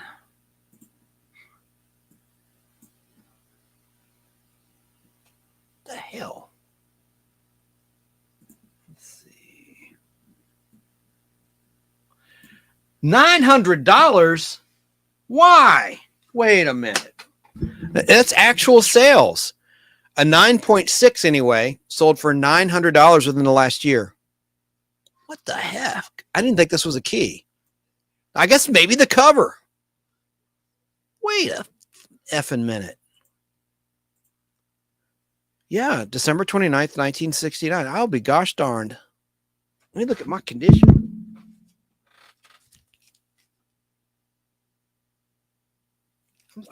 That's surprising. All right, let's move on. To issue 25. Got 75 more to go after this. Are you kidding me? I'm so slow. There's issue 25, another clash with the Submariner. So this was released to the public for the first time. Now we're into 1970 on February 5th, 1970. A nice little battle between Iron Man and Subby. Let's look at the values quickly, and then we can move along. It is a key just because it is a battle between Iron Man and Submariner.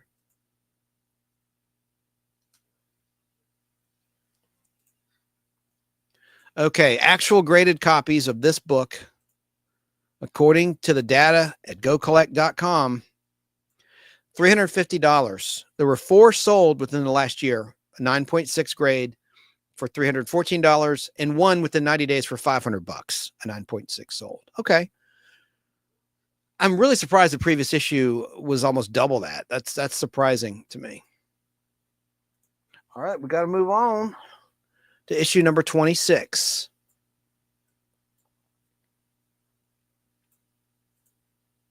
And that covers right here from my collection.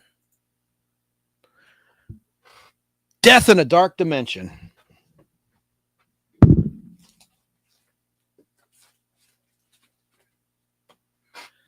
The value on this one's not that strong. 9.6. Fair market value, $220. Okay, we can move along. Stormtrooper talk. You don't need to see his identification. Wait a minute. I got one for you. You don't need to see his identification. These are not the droids you're looking for. My friend Al Hardy is ID from 1980, WTBS. But there's some ID for you. All right, so yeah, there we go. So 26, issue 26 of Iron Man.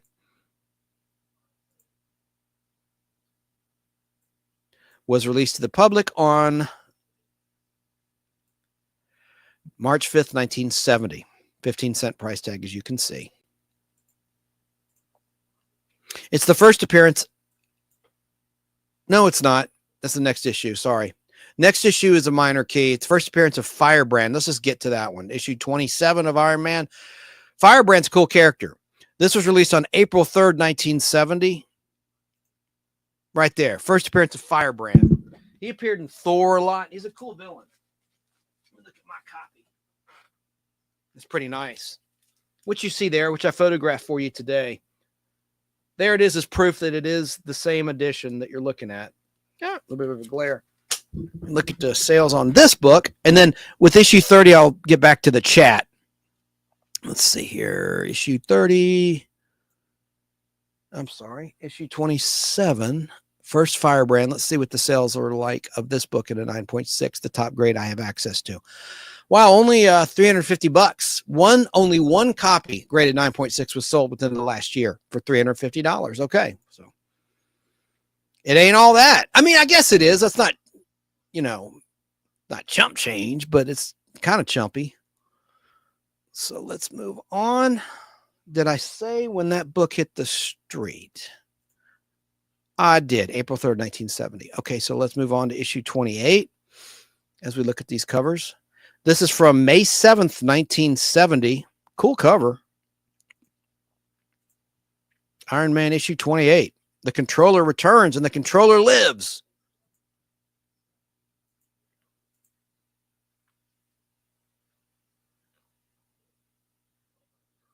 Let's look at the values.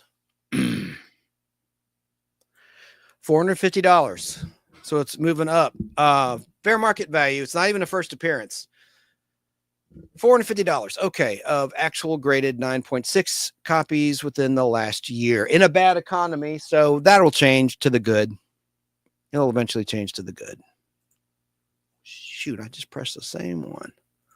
So let's move on to issue 29 of Iron Man. Cry Revolution. And it was released on June 4th, 1970, kicking off the summer break with the kids, college students and high school students and all kinds of students. There it is. Cry Revolution. Cry Havoc. Remember Cry Havoc? That was a line from Star Trek VI, The Undiscovered Country. I love the the Shakespearean loving Klingon played by Christopher Plummer, of all people, from The Sound of Music. And Somewhere in Time with Christopher Reeve, good time travel movie, and Jane Seymour. My copy of this is not good. It's not that good a copy. There are Fox increases in the upper right corner above the Comics Code Authority seal. Right there. You can see them up close, anyone that's watching. Well, this ain't going to be an audio show, so everyone's watching that's within the sound of this voice. So there's that. And let me see. Did I mention? I did. That's from June 4th, 1970. I don't think it's a key. Let me just look at my key list here. Holy crap. All right, number 28, the one I just showed you. That's the first appearance of Howard Stark, the father of Tony Stark, whom we saw in the movies. Let me back up and show you that picture real quick. What the F? I mean, going back a couple issues. Good. Mine's in nice shape. That's the first appearance of Howard Stark. That's very notable. Okay, but let's get on to where we were at. Number 30. God dang. 29 fair market value is only $160 of the one previously, by the way. $160, 9.6 graded. Let's look at actual graded. All right, number 30, Iron Man issue 30. That was released to the public on July 7th, 1970. It's not a key. I won't have another key till issue 33. So we'll stop after this issue. So there's issue 30. Let me look at the values and then I'll get turned back to the chat. See, I can't see the chat until I turn to the chat because I'm looking at all these other screens. And I apologize. It's not that I'm slighting anybody. I think you understand that. 9.6 year average is $240 for this issue, issue 30. Okay. Now let's get to the chat. I'm going to pull this up for when I get back to this. There. How you doing? Let's see who's still with us. I know it's getting monotonous. I probably should have limited this to 50 issues of Iron Man, but I went kind of crazy. I was a little ambitious going to 100. So change my camera shot. Hey, get with you here. I'm going to eat a Twix, take a break. I should have had a Kit Kat bar. That'd be more appropriate, right? Give me a break. Give me a break. Break me off a piece of that Kit Kat bar. Okay, let's see. Where did I leave off? Okay, fixing my washing machine, said K Moonin. That's cool, man. And thanks for the linkage. I left off there. Let's see. Yep, I remember you said that, K Moon, about it might be a good time to buy some damn mask issues while the going's good. Goldar and Rodak, said Tracy's Fractured History. I love that she likes the Space Giants. It is like a soap opera for kids, or was, and I'm going to get back to, I have like another dozen episodes to share on my YouTube channel, The Nostalgic Podblast. I'm putting all the episodes up in English. I put episodes 1 through 40 are up. I need to put up 41 through 52. There's only 52 of them. Okay. Yeah. My damn mask definitely gives off a Fembot vibe. Yeah, 17 was the one I took out of the bag and board so you can see it better. Hey, fat comic book guy. Thanks, man. I'm just showing the first 100 issues of Iron Man for my collection.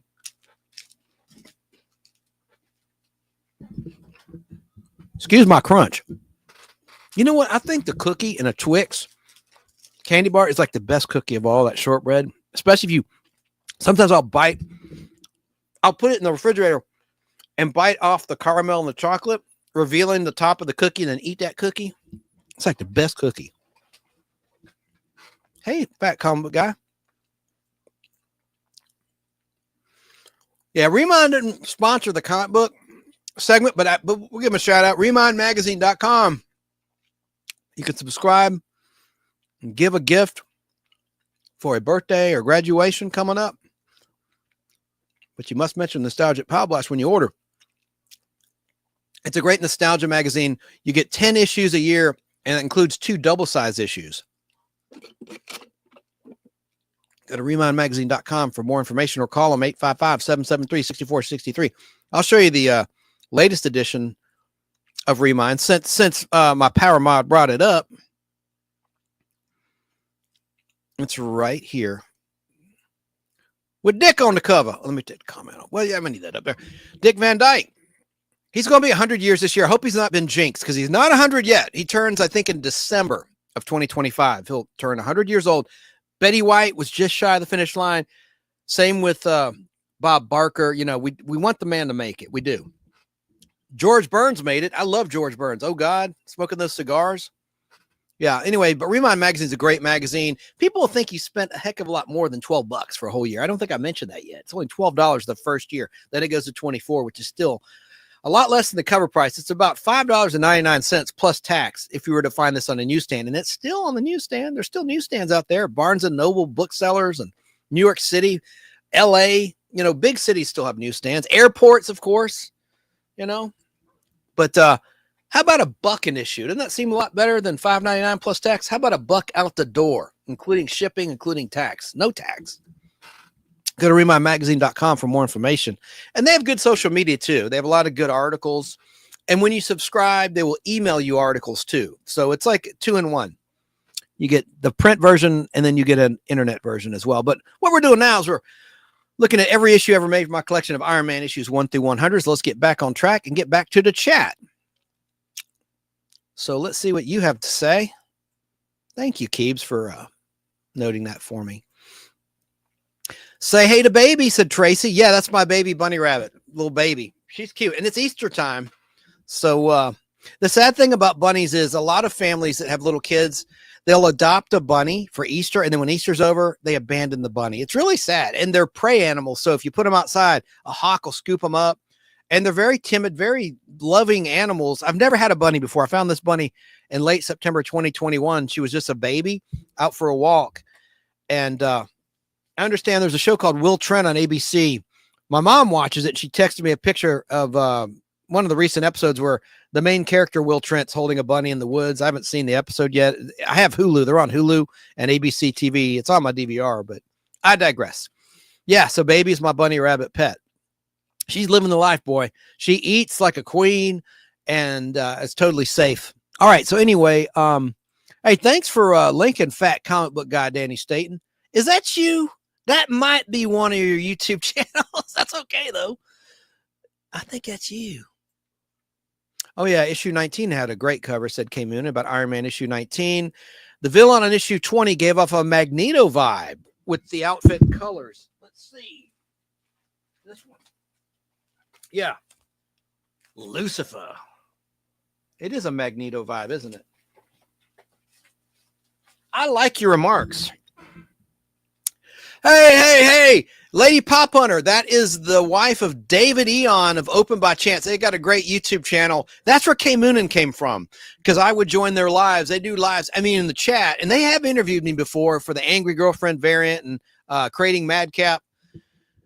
But I'm looking at the wrong camera. Always nice to see either one of them in the chat. And they go to comic book conventions all over the Southeast, primarily in Georgia. And they go to record, like vinyl conventions and toy conventions. And they have a toy museum in their home. That's where they go live from. And everything is just properly stored, immaculate condition.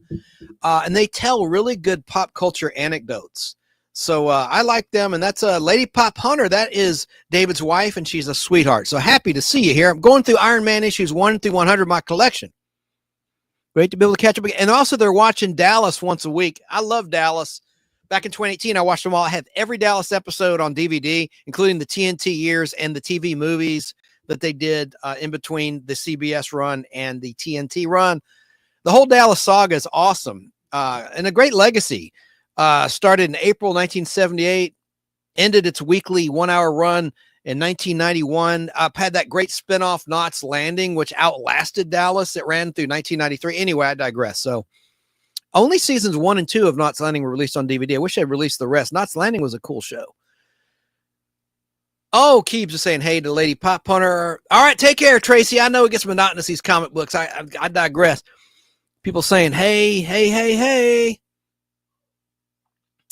K Moonin says $350. That's relatively cheap for a key issue with Iron Man versus the Submariner cover. Yeah, we're going to see another one coming up. Another key, Iron Man versus Submariner, but also for another reason. There's a first appearance in there.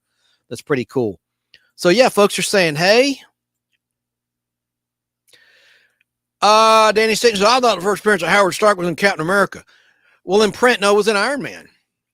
Let's see here. Unapologetic Geek. How deep are we? How many have I missed? We're in issue 30. I've done the first 30 of 100 Iron Mans. A super key is coming up with issue 55, by the way. Good to see you. Good channel. Somebody drop his link, The Unapologetic Geek. I go live with him every other Sunday or once a month whenever I can. He goes live at noon his time, Central, is in St. Louis, Missouri area. And he's got a great channel also for videos, not just lives, but he does deep dives on movies like Superman 3. Just a nice person. So he's invited me on his panel some Sundays. And whether I'm on or not, you should check it out. Sunday at noon his time. So that's 1 o'clock on the east and 10 a.m. out west. Let's see here. Keebler said, Sarah, if you're watching, I sent you a text. Okay. All right. Take care. Bye for now. Let's see. Oklahoma Cryptid says, Chance, which one is your favorite Twix, left or right? I don't know. The last one I ate was a right. This is a right. I don't know. I mean, these people could take that out of context. You know what I'm saying? They're the same. I'm gonna eat the cookie. I'm gonna do like I do. This is my public service announcement. Now, PSA, get to the cookie. Eat this off the top, the caramel and the chocolate. Get that cookie. Chocolate went everywhere. And then eat the cookie. It's the best. It might be the best cookie ever. Besides, home baked, your wife or your mom or whoever. Or a good bakery. Of course, those are the best. Hang on, we'll eat this cookie.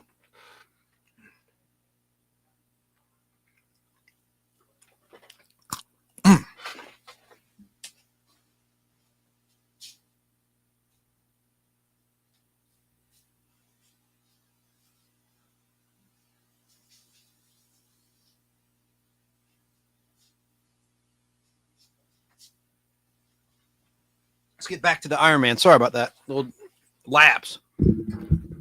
Yeah, I just did issue 30. Oh, I'm way behind. Thanks for dropping links, Danny Staten, and to Keebs and Sarah, whoever was dropping links. I appreciate it very much for everyone that participated, so they get something. Drop BKs. Did anybody drop BK on the air? He was here for a while. Please drop BK on the air. That's his YouTube channel. And he's got that radio show Saturday morning, 10 a.m. to noon on WBHF radio out of Cartersville, Georgia. It's a real good show. Got some time to kill while I wait for my homemade pizza dough to rise. That sounds yummy. Tug, that stands for the Unapologetic Geek. That's a pretty cool moniker, pretty cool handle, Tug. There's a guy on radio here in Atlanta named Tug. He's kind of a hillbilly. He's smart. I mean, just the way he goes, hey, it's Tug, when he does his on-air endorsements for HVAC companies. He goes, hey, it's Tug. And I think of you, man. Yeah. On Extra 106.3 in Atlanta. It's a low power radio station. Actually, they transmit right out where the Atlanta Braves play at Truist Park at the Battery. Let's see here. But they're online too. So it doesn't really matter if the signal's weak. Nothing like 106.7 where I used to sell ads for. I mean, that was a blowtorch, 77,000 watts. You could hear it all over Georgia. As far south, almost as far south as Macon. I know because I would travel and try to listen. And as far north as the Tennessee border. I mean, that was a blowtorch. All right. So, but you can hear 106.3 up in as far north as the Cumming, Georgia area. It's a directional signal, but you can hear it pretty good, especially in the Cobb County area for sure. Anyone that knows Georgia. Sorry, but I know most people here are not in Georgia, so let me just continue on. Abandoning any animal is just wrong. Yeah, but bunnies, I mean, it's a disgrace, and they are destructive because they like to chew. You have to know that, and you have to I took a class called Bunny 101 at the nonprofit. There's a a shelter in Cobb County, Georgia, near Kennesaw State University. And it's the Georgia House Rabbit Society. And they have a free class, Bunny 101, and they have a Bunny 102. And they show you, before you adopt a bunny, you need to know what you're getting into. And as long as you have a cage, it's fine. You know, you just give the bunny something to chew. But they like to go for wires, so they could get shocked, Lord forbid, electrocuted, or they'll tear up your wires. They could tear up your stuff. Well, most people are wireless these days. I'm not. I still have wires. I still have doggone 16 millimeter projectors. But I agree. Yeah, you just need to know what you're signing up for. But they're great pets. They're great. Loyal. You'll bond with them quick, and they'll bond with you. Okay. Let's see some private conversations going on. Oh, you're too kind. No, you're too kind, brother. He's also on with Brain Benders Banter. He's joined the team over there. Our Saturday night. I simul stream it on Chance Acting Demo, not on the Nostalgia Podblast, because usually it's not nostalgia topics. I want to keep nostalgia to this channel, whether it's comic books, classic movies, classic foods, classic music, bands, rock bands, concerts. I want to do a topic on our cars, our favorite cars we had growing up. We might do that on Saturday night too, on Brain Bender's Banner. Anyway, I digress. So let's see here. You really want that Twix to taste good? Dip it in peanut butter. I didn't think about that. Peanut butter, I like peanut butter, but it'll clog you up. Not to be nasty, you know what I'm saying? Where's the milk? I know, I need milk for that cookie. All right, let's get back to Iron Man. Open by Chance in the house. Yeah, let's get back to Iron Man. I've only done issues 1 through 30, so hey. All right, let's go. Let's get on with the next book, the next issue. So I left off here. And I took pictures of most of these, or a lot of them. Let's see. So there's 25. There's my copies. These are my actual copies from my collection. There's 28. Just to reiterate, 29. There's 30. That's where I left off. All right. So what comes after 30? Obviously, issue 31. And this is from August 4th, 1970. Let me show you that cover. It's right here. See, just as proof. Oh, I got to change my camera shot again. 1 second. There. That's the last one we did. Here's issue 31. It's the same copy you see that I photographed earlier today. Terms of the value of a graded copy. Let's look at that. August 4th, 1970. I know I'm repeating myself. That's when that book first hit the street on newsstands and comic book spinner racks. Now at GoCollect.com, actual sales of 9.6 graded within the last year. There's one for $229. So its 90-day average is $229. There's only one, at least the 9.6. I don't have access to the 9.8 because I'm not a paid member of GoCollect.com. We got a key book coming up, issue 33, but let's move on to issue number 32. Issue number 32 of Iron Man. Let me put that cover up. It's from September 1st, 1970. I have a beautiful copy of this book. Let me show it to you and prove it to you. There it is. There's issue 32. Very dramatic cover. And Iron Man saying, "You fool! If you kill him, it could mean the end of the world." And then this villain saying, "You had your warning. And now, is he human? Can he be killed? Beware the mark of the mechanoid." Look at the woman. I love the woman's just reaching out. It looks almost like a Jack Kirby cover, but it's not. That's a pretty cool cover. What is going on with that? Let me see the fair market value of this book. That artist, that's Marie Severin, one of the rare female artists in the bullpen at that time at Marvel Comics. That's what they called like a baseball bullpen. The artists and writers were known as the members of the bullpen. So that is pencil art by Marie Severin with Mike Esposito and Sam Rosen inks from September 1st, 1970. Again, it's not a key. The next one's a key, but let's look at the values anyway. According to Go Collect of a 9.6. just to be consistent, and that would be $240. It's fair market value of a 9.6 graded copy of Iron Man 32. All right, so let's move on to number 33. This is a key book. Can't wait to get to issue 55. That's the one everyone's waiting on. James Enstall was asking about that earlier. This is from October 6th, 1970. And there's the cover from my collection. The Spy Master. I am Iron Man. Ozzy Osbourne. Let's see here. I can't play that song or I'll get beat to hell by copyright. I'll probably get shut down if I played Iron Man by Ozzy Osbourne. My copy's got some issues. It's got some foxing to the right of the N in Iron Man. So it's definitely not a great copy, but you got Madam Mask in there. Let me just look up some facts and I'll get back to the chat in a sec. Why is this book a key? Well, according to keycollectorcomics.com, it's the first appearance of the Spy Master. Now let's look at the values according to Go Collect.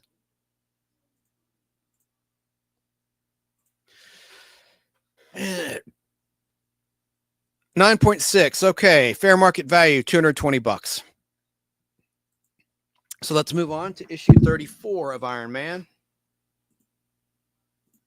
in my collection. And there it is.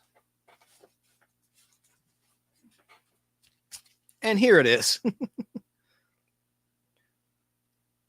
wish I had two of them. W pleasure, W fun, double mint gum. So this was released to the public back on November 3rd, 1970. I was not born yet. And I know K Moon is out there. Well, I wasn't born for like 20 years after that. But there's that.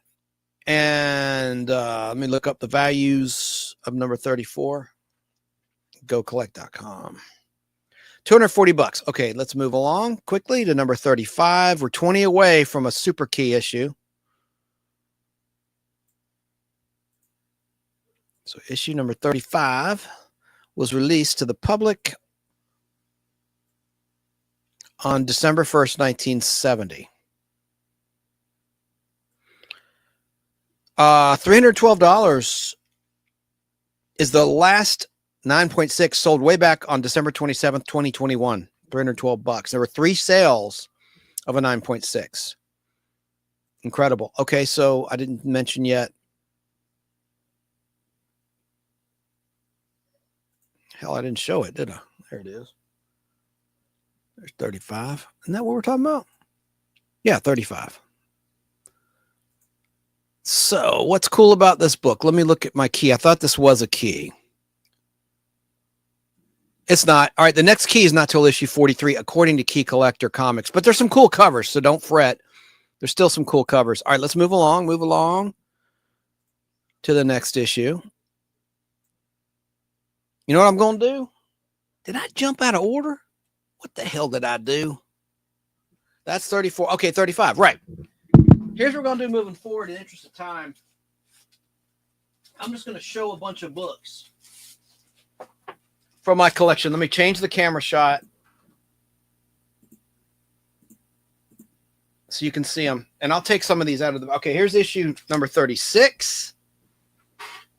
I'm going to take it out of the bag so there's no glare. It's a real nice copy. And I'll show you. I mean, it's like new. Uh-oh. Except, I think this is something I just did. It's got a little fold. Oh, crapola. Well, I just fixed it, but damn. Oh, dear. Oh, dear. Oh, dear, oh, dear, oh, dear. I changed the bag, and sometimes, see, that's the problem. When you change a bag, sometimes things can get effed up. Let me look at the date that this issue first hit, and that would be on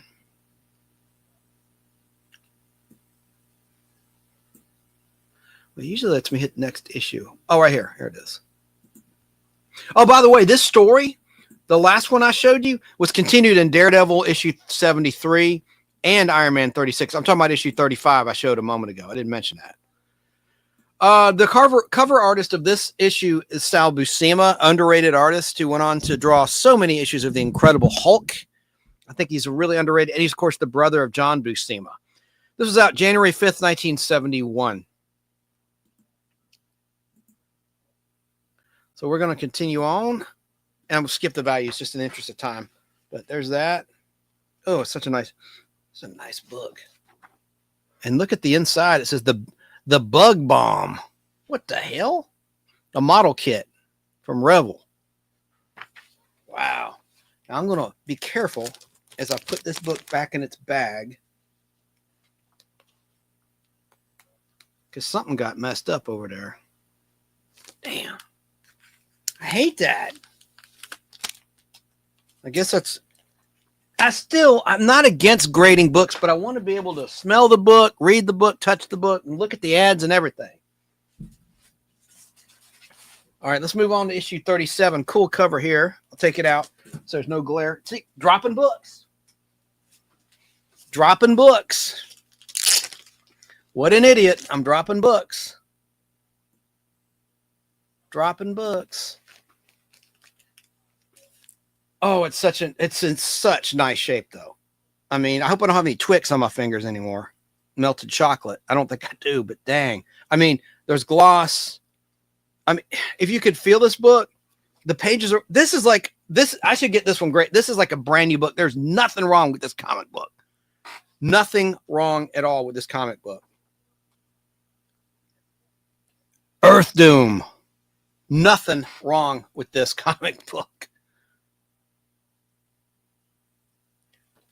Let me tell you when this book hit the street for the first time.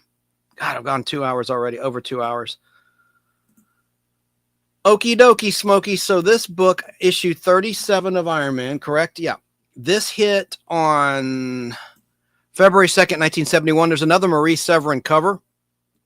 Let me look if it's a key. Oh, yeah, it's not till issue 43 is the next key. Okay, I got to remember that so I don't waste time. All right, let's move on then. God, I'm going to be careful putting this book away. It's like perfect.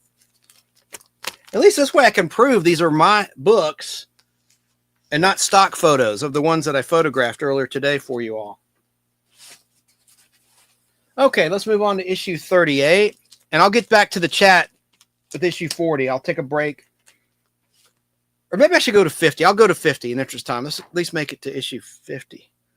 This one's got, it's not a perfect copy, but it's not crap. Jonah. I'll just tell you when this first hit, and that would be this hit the street, issue 39 of Iron Man. Losing my voice. On March 2nd, 1971. Official, actual street date. Not June, the month. I've said this many times. That was a distribution situation for circulation purposes, where the month was always 3 months ahead of actual time. That was letting the circulation guy, the guy stocking the rack or the newsstand, know, oh, it's time to pull this book when they saw that date of June. But here, I'll open it up. Looks like he's taking on the mob. March 2nd, 1971. And we'll move along. Okay. Issue 38. Here comes issue 39 of Iron Man. Pick up the damn pace. Jeez Louise. So 39 is right here. Like new. Like new. Real nice copy. When I open these up, I will show you the splash page. That's what's known as page 1. They call it a splash page. The end of the skinny body. Look at that ad. 98-pound weakling getting sand kicked in his face on the beach. But I mean, look at the back. I mean, I guess they figure everyone reading comic books is a dummy or something. Finish high school at home. I don't understand. I mean, they advertise a lot of these diplomas and things. Ugh. Okay, Stan Lee. Jerry Conway wrote this. Stan Lee was the editor with Herb Trimpe as the artist. Okay, so let's move along. Did I mention this first hit on April 6th, 1971? Okay, let's move on to issue number 40. And this issue 40 hit on May 4th. May the 4th be with you. 1971, years before Star Wars hit on May 25th, 1977 in limited release.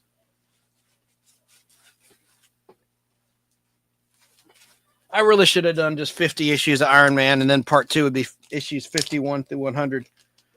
I bit off a little more than I can chew. This is taking too much of your time.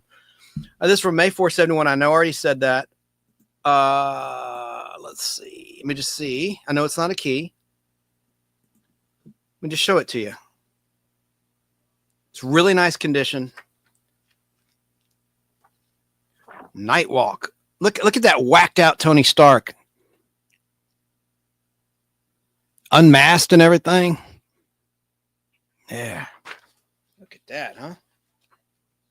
Really nice book. All right, let's move on to issue 41 of Iron Man. Ooh, there's a problem with my copy. There is a problem. Houston, we got a problem. Damn.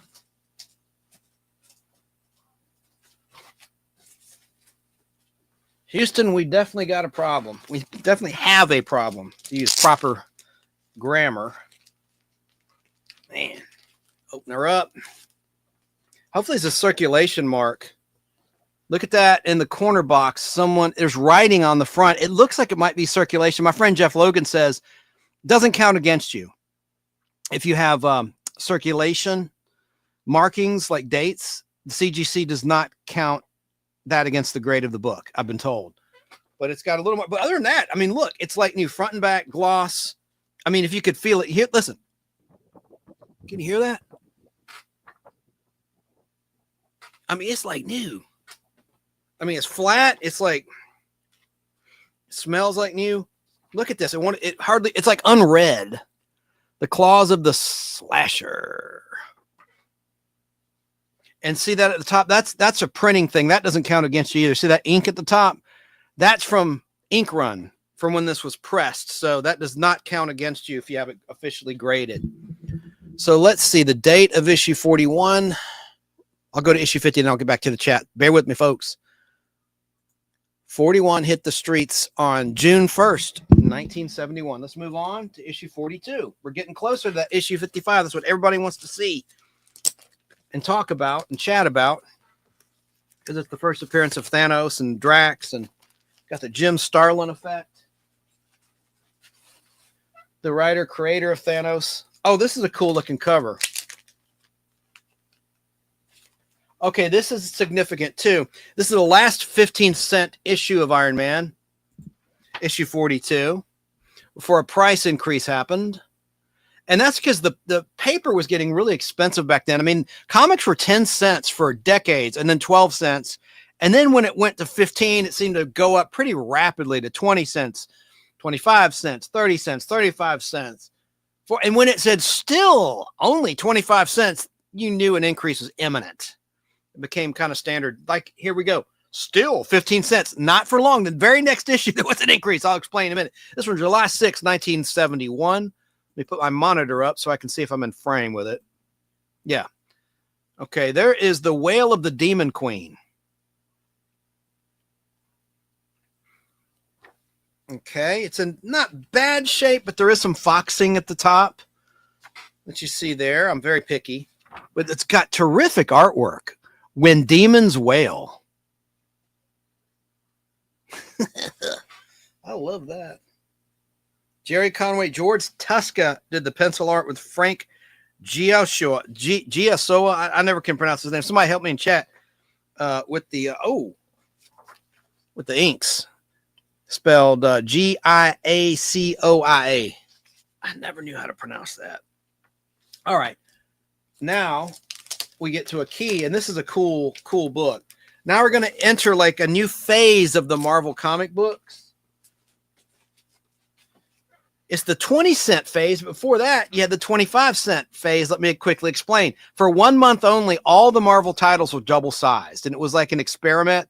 So it went from 15 cents to 25, but it's double-sized, right? Then it went to 20 cents. So it's kind of like a tricky increase. Amazing Spider-Man 102 that month was the double-sized issue, and it was Iron Man 43. Let's take it out of here. The trouble with these particular double-sized issues is you had spine splits a lot.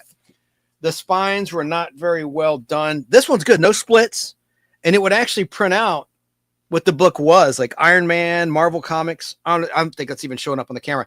This is a nice copy, though, but check it out. Doom Prayer says, hell is a man called Micus. Like the Midas touch, but with a K. So let me see. I think this one was a key.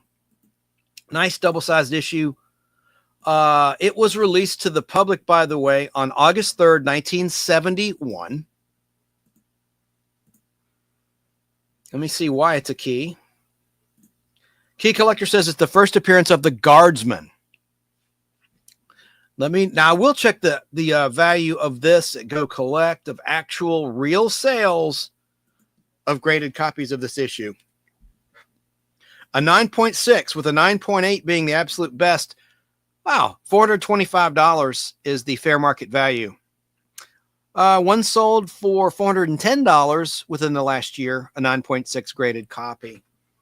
So that's not so bad. That's not too bad. And this is, shoot, I should have this graded. It's a nice copy.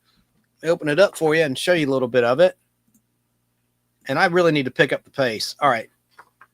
It's pretty nice. You can see that, but it's a really nice copy, cool cover, and it's a double-sized issue with no spine splits, and that's a good thing. It's a real good thing. I need to change this bag. It's not yellow like what the bags and backing boards do.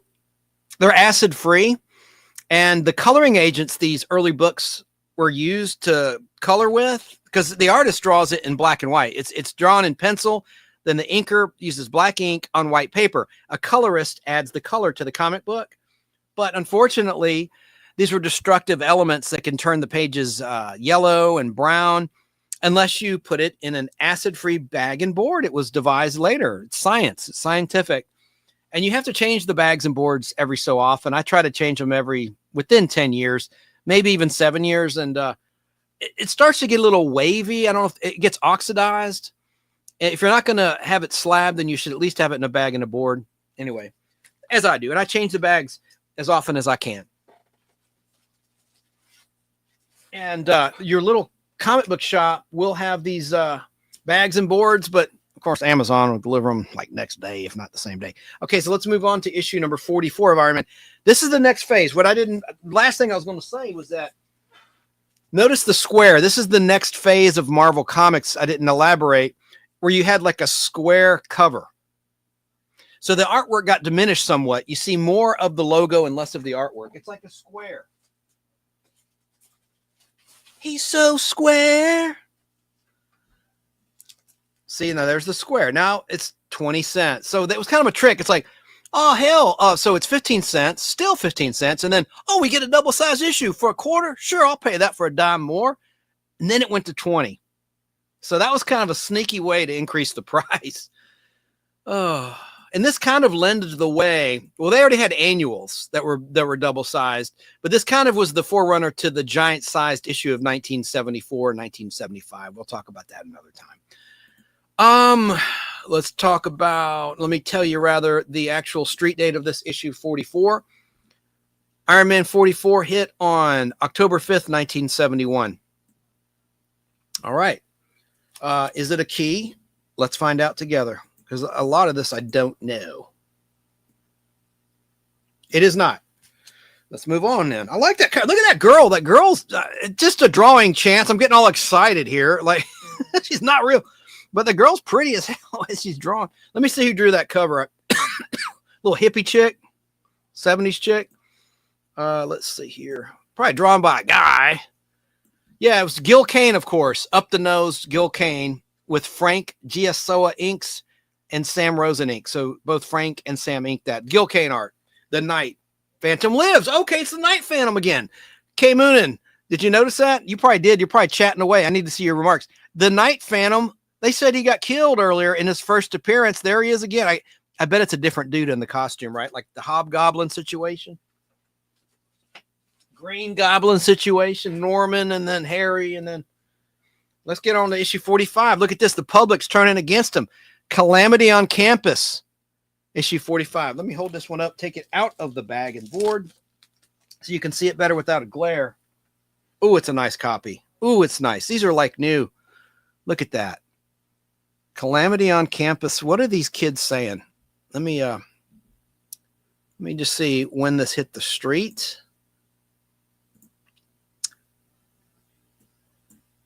Okay, issue 45 of Iron Man first hit newsstands on November 30th, 1971.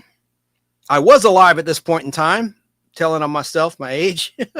Cover art again by Gil Kane with Frank, but with John Romita and Sam Rosen. So John Romita helped out too, John Romita Sr. But look what, whoa! Oh no! I dropped it, but no harm, no foul. I got to be careful, klutz. Oh.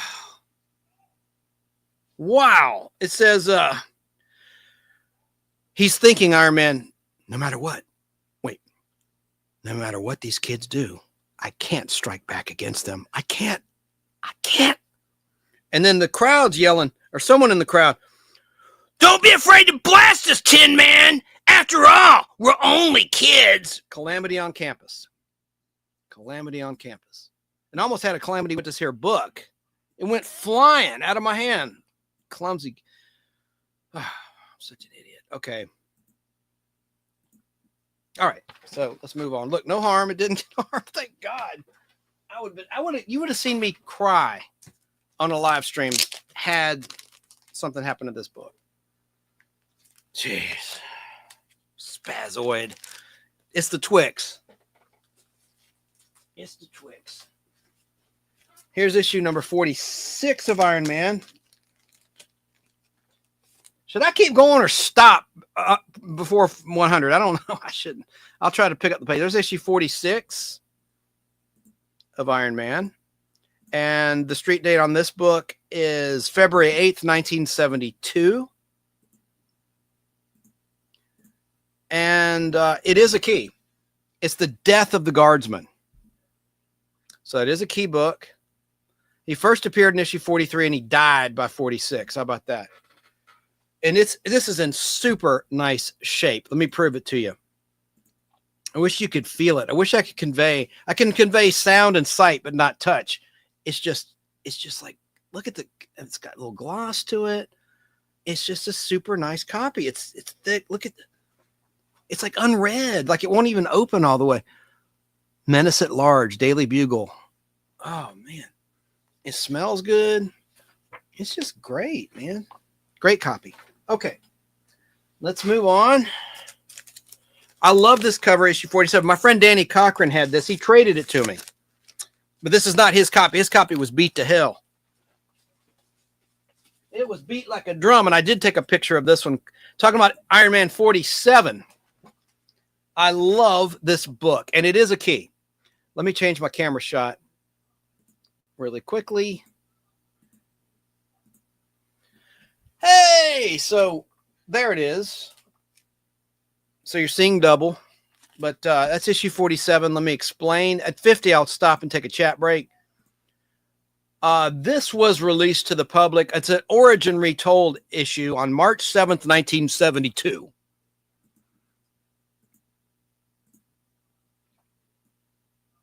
And I'm going to look up the values. I didn't look up the values of 46. I won't go back and do that. That was the death of $1,100 is the fair market value of this book in a 9.6 grade, actually graded slabbed, which this is not, but I probably should get it pressed and slabbed. Well, I'll buy a second copy and then slab one of them.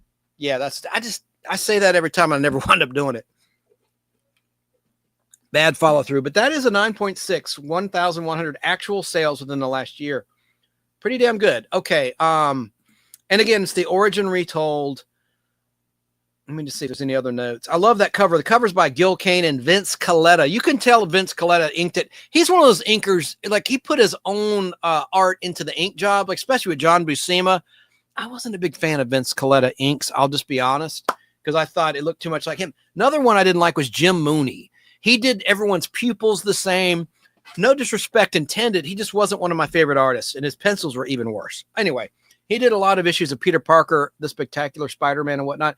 But this from March 7th, 1972. Let me look at my keycollector.com notes. It's just Origin retold. Okay, let's move along. The next key is not till issue 53, so we can chill on that, on referencing that. Let's look at issue 48 from April 4th, 1972. And here is my, no, it's not. I have to pull it out. That's right. That's what she said. I'm sorry, family show. I've got to show you the one from my comic book. Oh, damn, I got to change my shot again. I need an assistant, folks. Hello? Okay, did it change? It didn't change. There it is. All right, let's look at this book together. I didn't have a chance to photograph all of these. I was so late as it was. It took longer than I anticipated photographing these comics. Okay, there's issue 48. Nice copy, The Fury and the Inferno. Firebrand's back.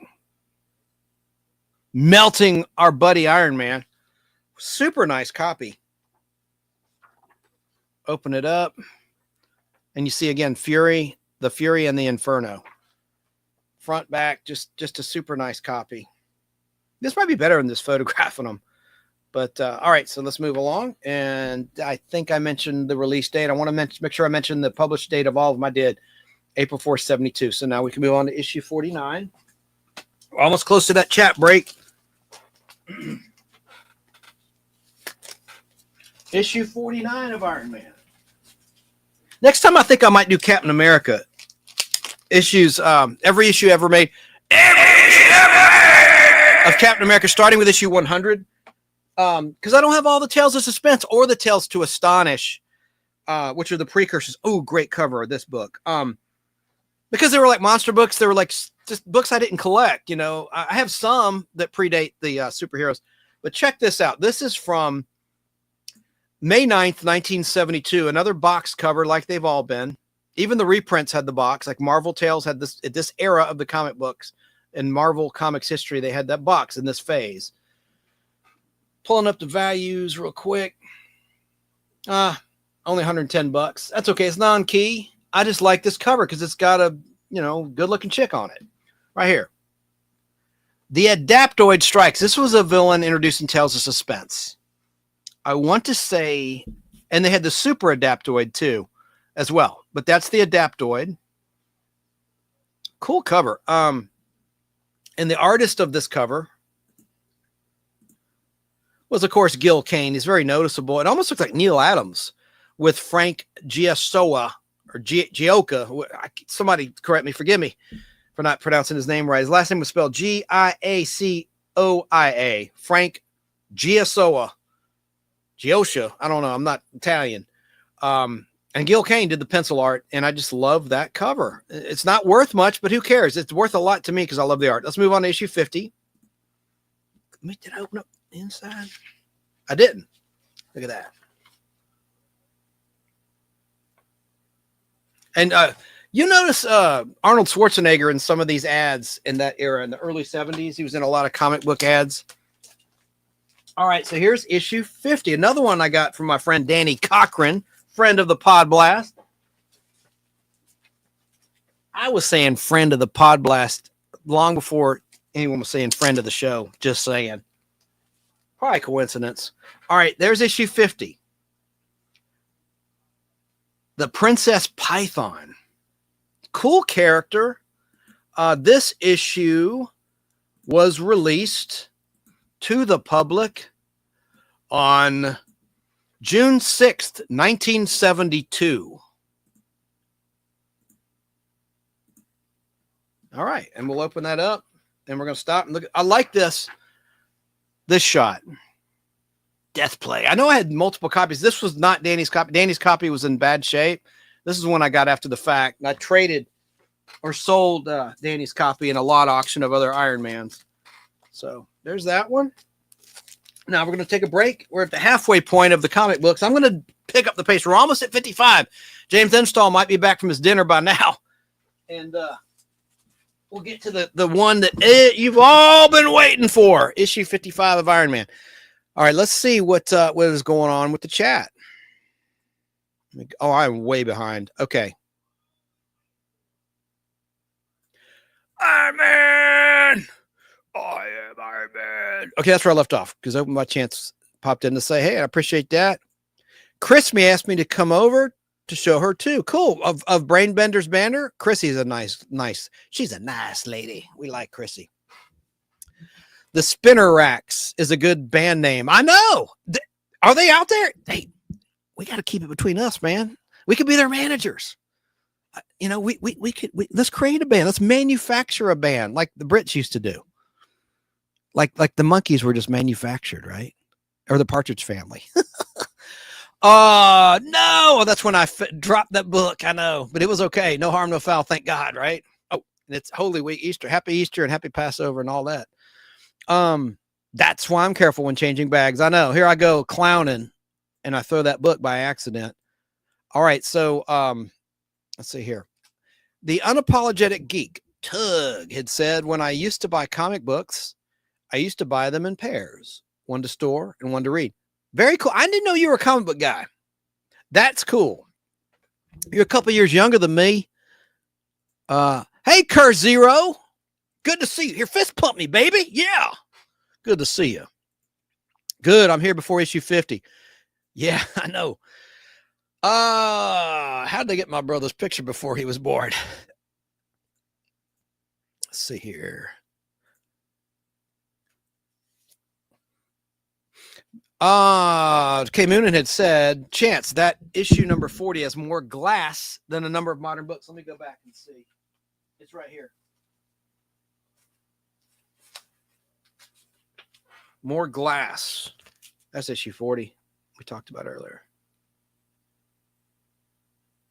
Glass. Trying to understand. Class, or I usually don't make typos. I don't think you did then.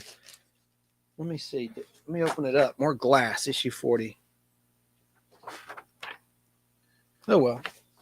Interesting. Okay, we got to move on. We continue on and get caught up on the comments and get to that super key. Inflation. I know that 15 cent, 25 cent, no, 10 cent, 12 cent. But for the longest time, like I said earlier, there was no increase. No increase. You had paper shortages and the like. Man, like started around 1969. They just went up and up and up and up. I mean, it wasn't even 15 cents very long, or 20 cents before it hit 25. Nice cover. Cool. Let's see here. Curse Zero had said, if you're going to do 1 to 100, it'll be almost nearly 6 hours. Let's get me book enough respect and care. Yeah, I think I was too ambitious. I should have kept it to part 1 through 50. Should I cut it short? Just edit the title 1 through whatever. I might do that. We'll see. I haven't gone quite 3 hours. All right. I can speed along. All right. Time to fling my dough. Catch you later. All right. See you, brother. Thanks for popping in. Popping fresh. Yeah. 45 issue 45 said Curse Zero. Sadly, I don't know much about that Phantom character. Yeah, the Night Phantom, that is. Issue 45 narrowly avoided catastrophe. It sure did. I dropped it. Maybe about 60 or so you might want to call it a show and pick up later again. Okay, I will duly note it. I will consider that. Let's see how fast I can go. The Guardsman was quite a short-lived villain, said K. Moonen. Indeed. Chance, heads up. You know that the prices for grading went up again not too long ago. I know. I'll just buy already graded books. Yeah, issue 48. K. Moonen, the damsel in distress was a common sight in Golden Age comics. Sure was. And there were like bondage covers. I mean, yikes. Yes, issue 50. Okay, I'm getting caught up. Yeah, that. And then Gloss. Oh yeah, gloss. Yeah, it did have a lot of gloss. Issue 40. UB40. There's a band. Remember UB40? Damn. Here, let me. Well, I already showed it. I'll just on the replay, people can see. All right, I showed it twice. 51. Let's get to Iron Man issue 51. Thank you, everyone who's still with us, and thanks for the comments. I appreciate that very much. All right, issue 51 hit the scene on July 4th, 4th of July, Independence Day, 1972. My copy could use a pressing. Oh, let me see what my next key is, by the way. It's the next issue, 53. Okay. Or in 2 issues from now. So I'm not gonna fool with values just in the interest of time. Okay. Let me just open it up so you can get a good look at the book, get a good gander at it. It's got some issues. It needs a cleaning. Look at the top and the iron. It's dirt. That could be easily cleaned away. But there's issue 51. Look, it's ooh, stain. Oh no, I'm gonna have to upgrade this one. Not a key though, but it's such a cool cover. Look at that monster. He's saying, "Die, mortal! Your armor is good against titans and titanium men, but it withers like grass before the onslaught of my deadly battle." And Tony Stark's thinking, he's right. One more swing of that cleaver, and I've had it.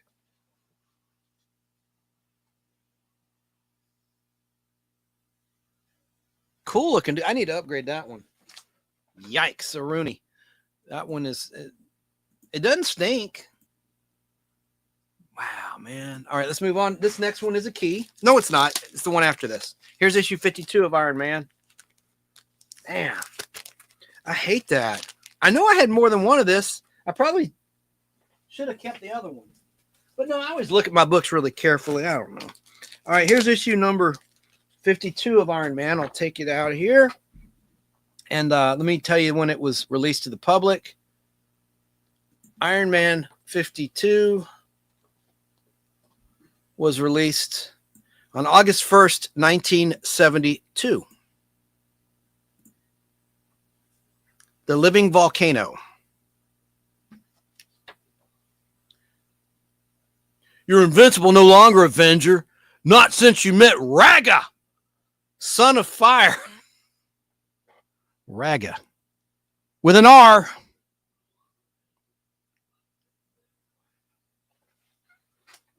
All right, let me, hey, man.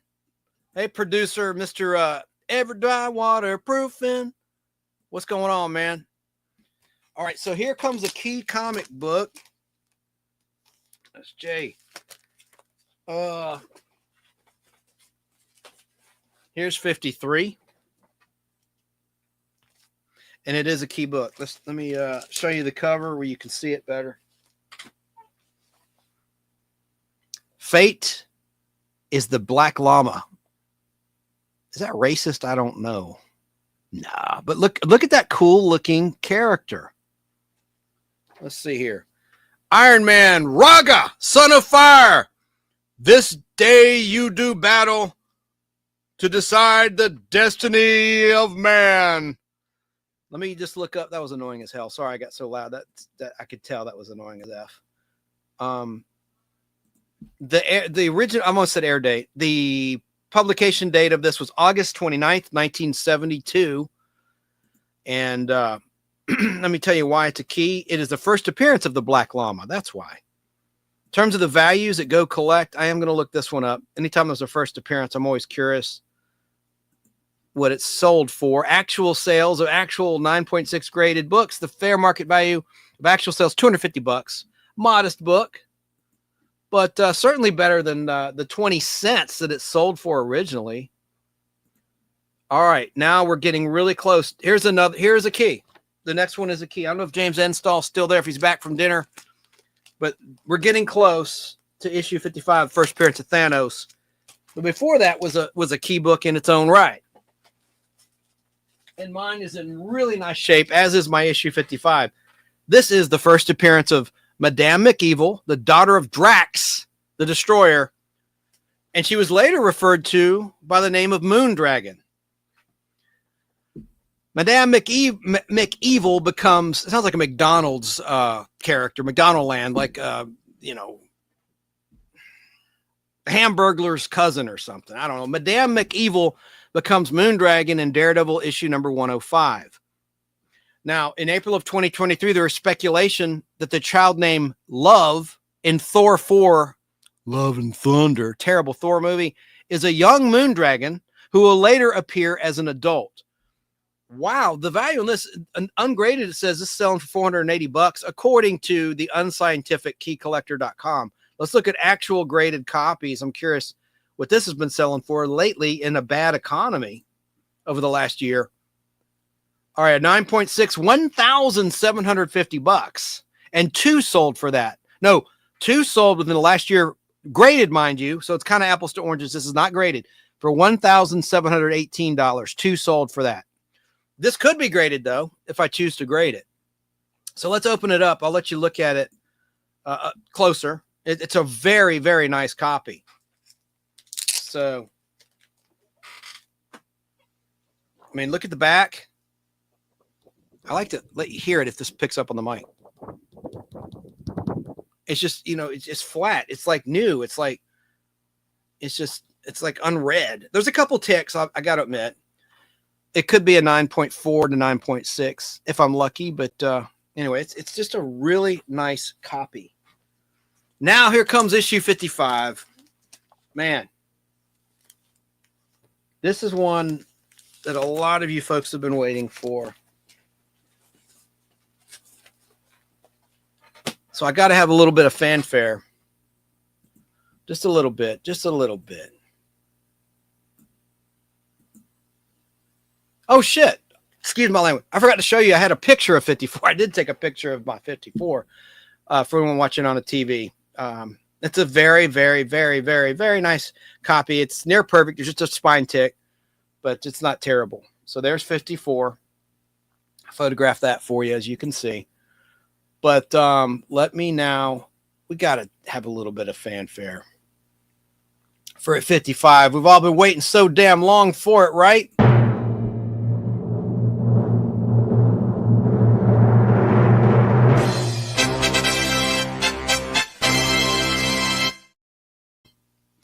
Here it is.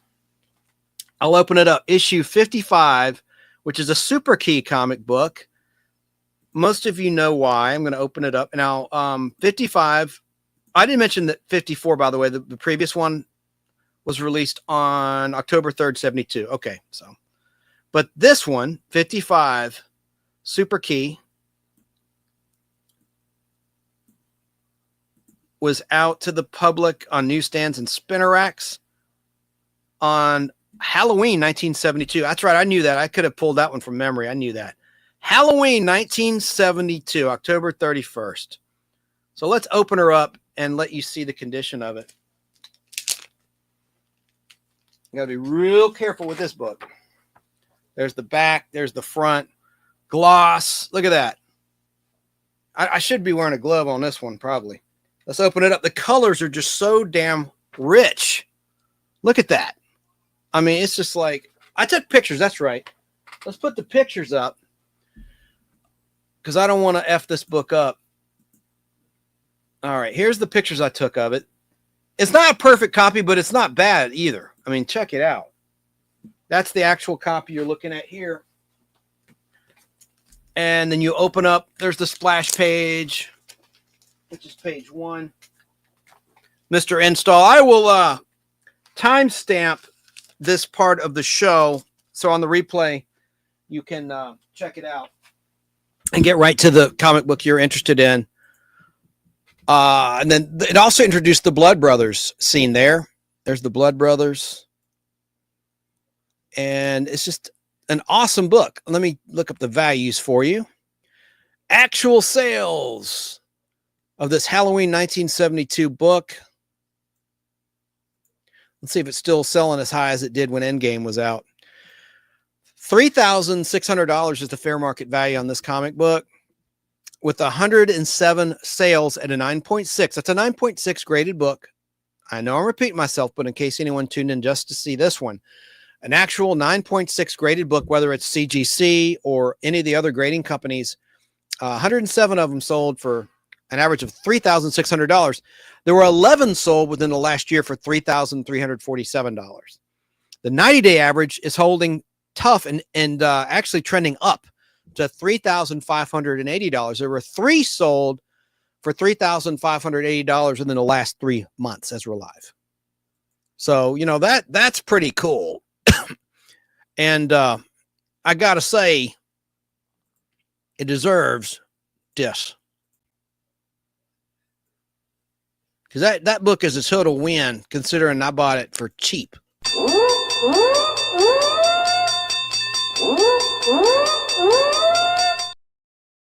That's a good key. And I'm glad to have that book. So let me just see. Yeah, and actually, I got this weird reprint. They call these milestone editions, Marvel milestones, and they reprint the ads too. So here's my original nice copy, and then here's the cheap reprint. All right. I'm going to keep going to 100. I got to. Let me see if there's any other comments that came in. Yeah, number 55. That is a big key. First Thanos. Yes, it is. Your copy of 55 is in amazing condition. Even raw, it's worth a pretty penny. Yes, it is. And let me tell you what, the other interesting aspects of this, as you said, it's the first appearance of Thanos, an Eternal from Titan, born with the Deviant's gene. And also, it's the first cameo appearance of Eros, otherwise known as Star Fox, who became an Avenger down the line in 1982, who's the brother of Thanos. It's the first appearance of Kronos, with a K, spelled with a K, grandfather of Thanos. It's the first appearance of Mentor, the father of Thanos, not to be confused with Mentor from Space 1999, Season 2, played by Brian Blessed. First appearance of Drax the Destroyer, seen in the Guardians of the Galaxy movies, who was created by Kronos to kill Thanos. And it's the first appearance of the Blood Brothers. Now, according to Key Collector Comics, high grade sells for, or is worth, $1,400. But that's non-scientific data. The graded ones have been going for double that. So maybe I should get it graded. Let's see here. Let's continue on. I can do these relatively quickly. But thanks for hanging in there, K Moonin. You're a trooper. The reprint goes for a few bucks too. Really? Let me look at my reprint real quick. My cheap reprint. Yeah, it's mint. I mean, there's nothing wrong with it. All right, so let's get on with issue number 56. Maybe I won't take some of these out that are non-keys, but I think, is this a key? No. But that's a cool looking monster. Look at that. That's Fangor, the Fury of Fangor, the monster that walks like a man.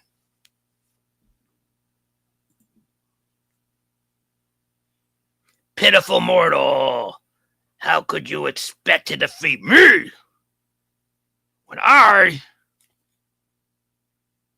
am all the evils of mankind in a single destructive entity? That book came out on, let's see the date. Iron Man 56, quite a drop down from 55, but it was out November 28th, 1972.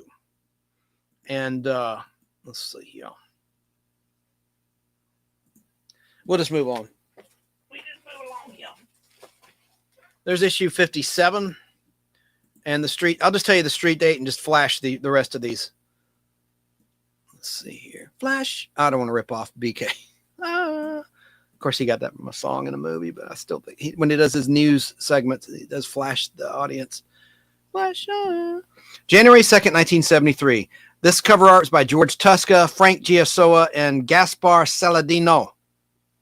All right, let's move on. Issue 58. This is from, do this in rapid fire. February 6th, 1973. Double Death. Sorry if there's a glare. If there's a glare, chime in.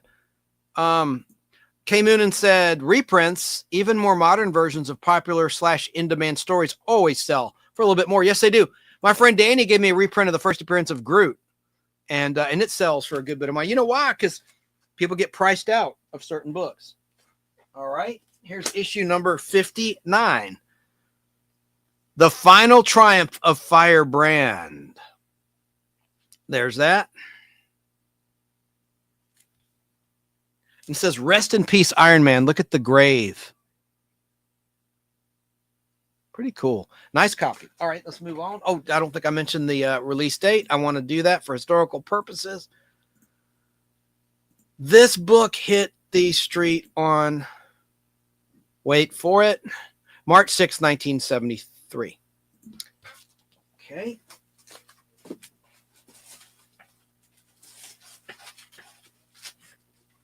Here is issue number 60 from April 3rd, 1973. 60, issue 60. I almost said 61.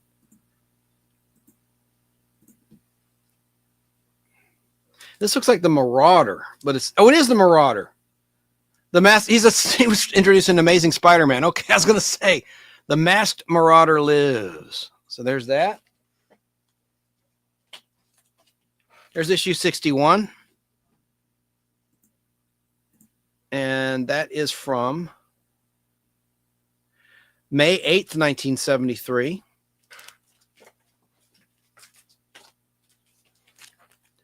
Here's issue 62 of Iron Man. This is from June 5th, 1973. Whiplash. He was introduced in Tales of Suspense. True. If a collector can't obtain the original, most will go for the next best thing. Yes, that's why you're right. That's why reprints are starting to go up. Like the first appearance of the Punisher, Amazing Spider-Man 129, reprinted in Marvel Tales 106. That book has been picking up and has been for some time. Iron Man issue 63, kind of an interesting cover. Your armor won't save you, Avenger. First you, then all the earth must fall before the unmatched might of Dr. Spectrum. Dr. Spectrum. Dr. Spectrum. Let me tell you when this was released. This one was released to the public, Iron Man issue 63, on July 3rd, 1973. Here's issue 64, released on July 31st, 1973. Oh, sorry about the glare. Rock the Living Mountain. And a shocking mystery villain, too.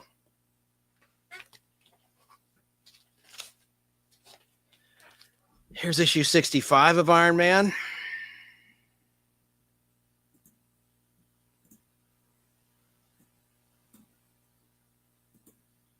August 28th, 1973. Now, this next one is a key, just because of the cover, K. Moonen. Just because of the cover.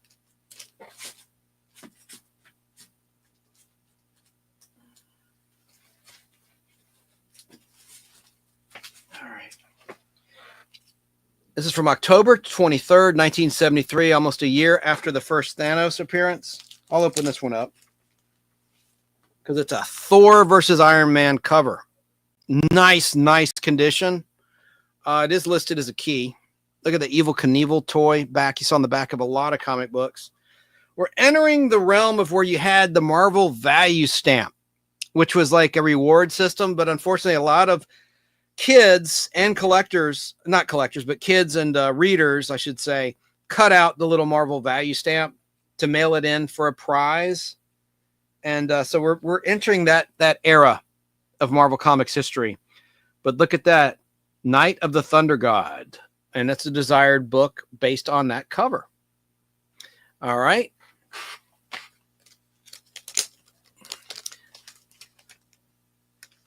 Now, I'm going to look up the value of this book. K. Moonen also said, funny you show a cover with Whiplash. His Marvel Legends figure is rotting on pegs. It's not selling well, huh? K. Moonen also says, you may have figured it out, but I'm a huge fan of Versus issues and covers. Yeah, like, here you go. All right, let me quickly look up the value of this one. My stomach just growled.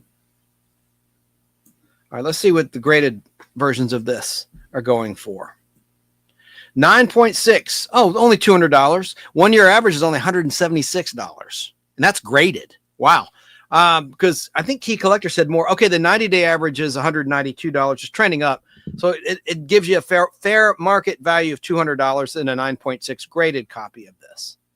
Issue 66 of Iron Man. So let's go and see. It's cover art featuring Iron Man versus Thor. They say in high grade, ungraded, $55. All right, now let's move on to issue number 67, which is right here. The Fury of the Freak. But the Freak looks different than he did in the 60s. The way he's drawn. He's been reimagined. The Fury of the Freak. Let me just tell you the date this was on the comic book racks.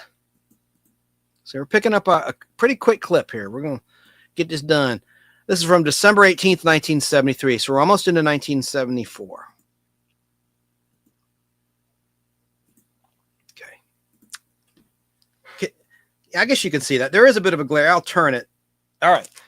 So I thought this issue was something. I need to confirm it. Issue 68 of Iron Man. I like that cover. I like the colors in it. Let me take it out of the bag and board. It's a very nice copy. I mean, it is like new.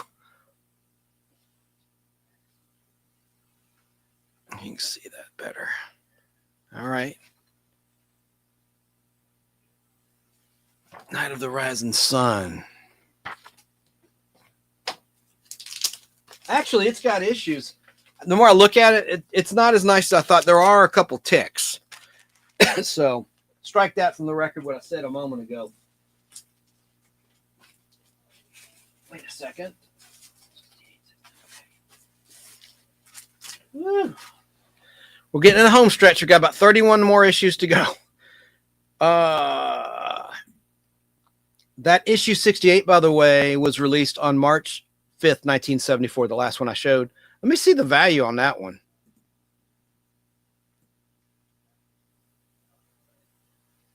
Let me just see if it's a key. Check Key Collector.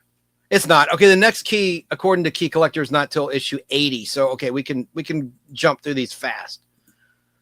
Okay, here's issue 69 of Iron Man, Power. That's similar to one upcoming for issue 100, I think, that Jim Steranko drew. He drew the cover of issue 100. This book, number 69, no jokes. It was released to the public on April 30th, 1974. Cover art by Ron Wilson, who went on to draw The Thing solo title after Marvel 2-in-1 was canceled and other things, with inks by Mike Esposito and Gaspar Saladino. All right, let's move on to issue number 70 of Iron Man. From June 25th, 1974, Ultimo Lives. Oh, damn. Okay, there we go. It like froze up on me. Ultimo Lives. All right, keep going.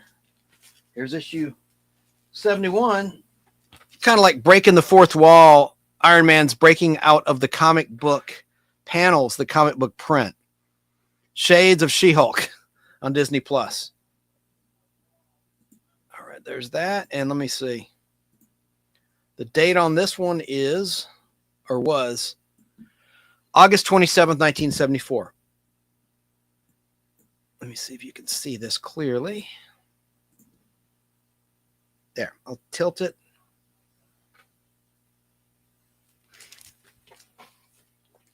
Here's Iron Man issue number 72.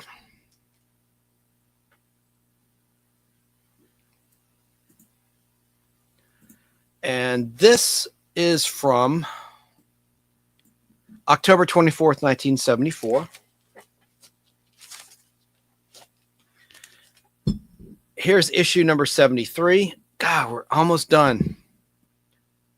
December 24th, Christmas Eve, 1974. I apologize about the glare. All right. And here's issue number 74. Not terribly great, but I like the art okay. There's Modoc. It's like a Gil Kane cover. In fact, I'll confirm that. And this is from February 25th, 1975.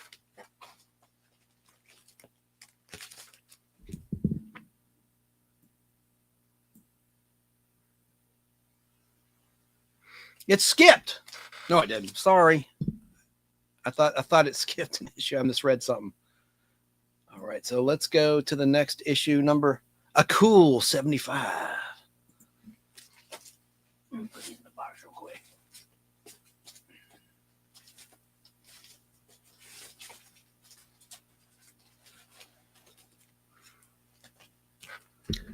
Iron Man number 75, Daddy-O. A cool 75 was released on March 25th, 1975. Nothing really special about the book or this cover.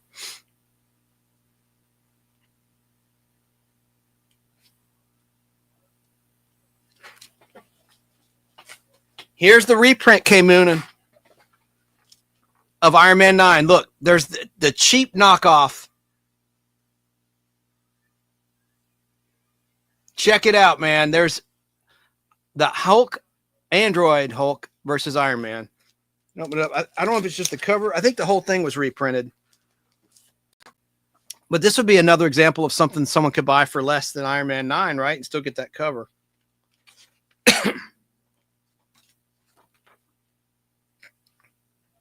There lives a green Goliath. All right, let's see. Let's see. I'm going to look at my notes and see. I said it was in the 80s. I was off by a little bit. Obviously, it's issue 76. It was a reprint. Usually when that happens, there was a deadline that was missed for artwork submissions and story ideas. So this could get to the press, to the printing press. So this one was released on April 22nd, 1975. And my notes say it's a reprint of an image from Iron Man number 9. But it has original art the original art was by George Tuska and Johnny Craig. Okay, let me look now at something else. Okay. I'm curious what the values are of this one, of the reprint. Let me look at actual 9.6 recent sales. $150, 1 year average, 2 sold, graded 9.6. It's a reprint. Wow. All right, let's get on to number 77. Iron Man issue number 77, which is right here. Okay, and it was released on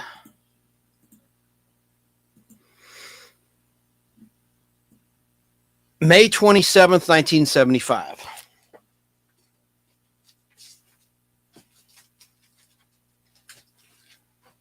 Here's issue 78 from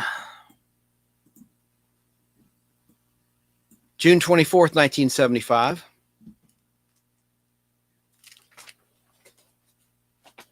This was a book I had as a kid, issue 79.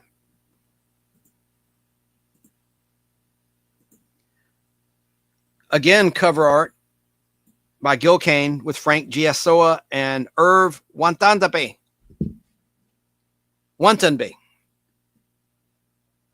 And it's from July 22nd, 1975. Now here, this is listed as a key, this next comic.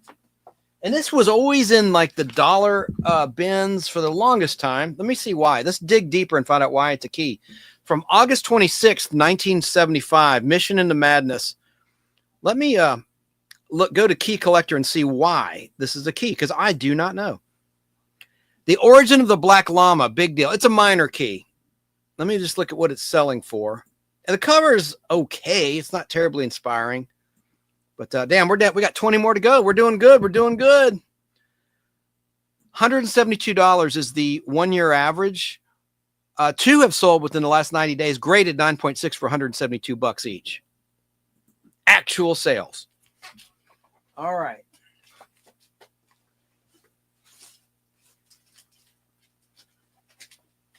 Here's issue 81. This is one I had as a kid, too. It's a Submariner issue. Let me just tell you when it was released. Iron Man 81 released on September 23rd, 1975. Man, they love bringing that Firebrand back. Okay. I had this one as a kid. Peril of the Apes. I guess they were trying to capitalize on the popularity of Planet of the Apes in the movie screens, in movie theaters and cinemas. Let me just see the date. This one was out on October 28th, 1975. After the cartoon show had bit the dust. And the Planet of the Apes movies were out of theaters with Battle of the Planet of the Apes from 1973 being the last original theatrical movie, the fifth in that original series. And then you had the television show, already canceled the live action show at this point in time, canceled in 74. Only lasted 13 episodes. And the cartoon show from 1975. Anyway, but the toys were still selling well. The toys are more popular than the movies and reruns at this point in time. But there's October 28th, 1975. Let's move on to the next one. Part 2, Rage of the Red Ghost with his apes. From November 25th, 1975. Okay.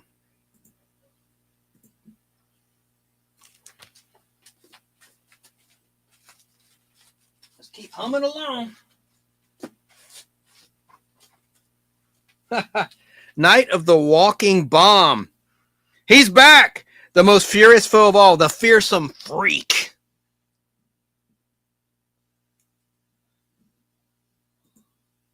All right, now this was out on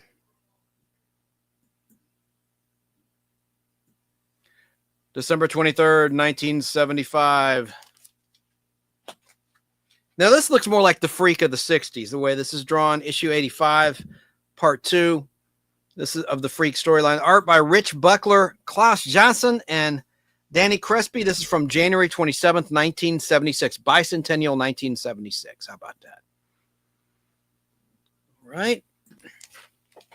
Make sure you can get a clear shot of this. There.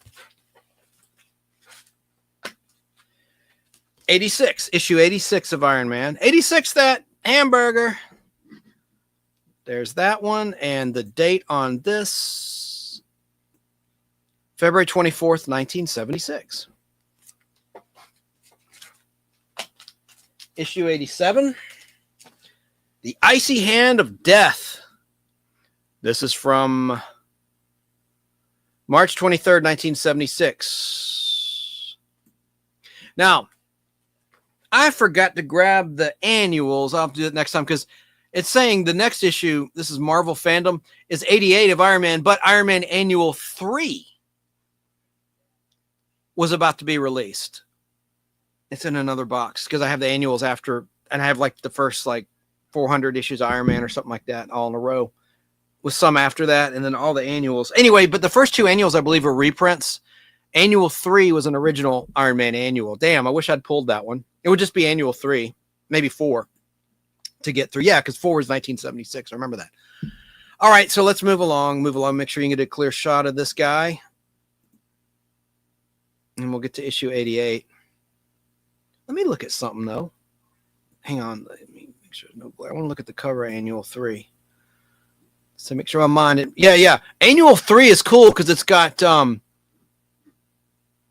Molecule Man who has this little wand, this weird little dude, and the Man Thing, and this girl gets control of the wand and goes crazy with it, changing molecules. It's actually a cool story. And I'm right. The fourth one was 1976. I remember that cover. Okay, anyway.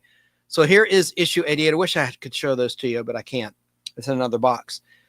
March 23rd, 1976. All right, and let's move on to issue 88 of Iron Man out of 100 recovering today.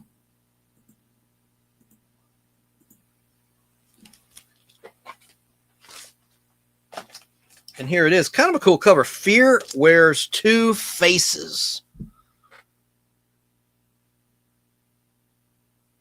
Sorry about the glare there. Glare. The Blood Brothers are back, introduced in issue 55, that mega key that introduced Drax and Thanos and Thanos' dad and all that. This is from April 27th, 1976. Part 2 of the Blood Brothers. Beware the Raging Battle. This is from May 25th, 1976.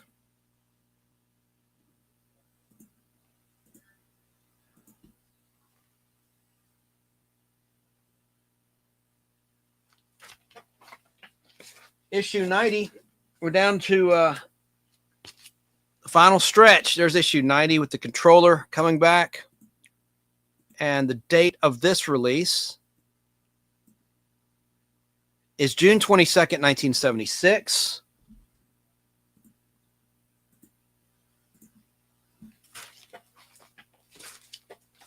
Issue 91. More controller. I'll get to the comments in just a sec, folks. And the date on this, I think I already said it, didn't I? Yes. No, I didn't. July 27th, 1976. Issue 92. Let me pull it from the box.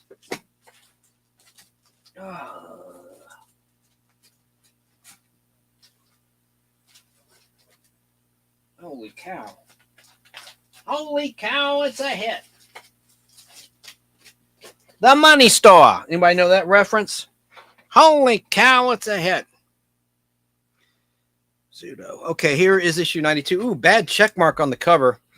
It's from August 24th, 1976. This is a distribution mark, so it shouldn't count against the grade. Should I get it graded? But it does have that. Look at the check mark right there. That is a distribution mark. Is that the Living Laser? Oh, the Melter. He's a good Iron Man classic villain from Tales of Suspense. All right. Issue 93 of Iron Man out of 100 recovering. Now, part 2 will not be a snooze job and a snore because you have some classic issues in there. I don't think I'll do part 2 next time. I think I'll break it up. Maybe do Captain America issues 100 to 200 or something like that. There's some great Silver Age and Bronze Age covers in there. And I have them all. Or Spider-Man or Fantastic Four. I'll do something different. I want to break it up, but because you got the classic Drunk Iron Man issue 122, First Roadie. There's a lot of good covers and good moments in the part 2 of Iron Man issues 101 through 200. But then there's some that really suck. But you got, the whole Drunk saga of issues like 169, 170 when Rhodey becomes Iron Man, that sort of thing. Obadiah Stane rising and being introduced, who Jeff Bridges portrayed in the Iron Man movie, Iron Man 1. You invented in a cave! Sorry.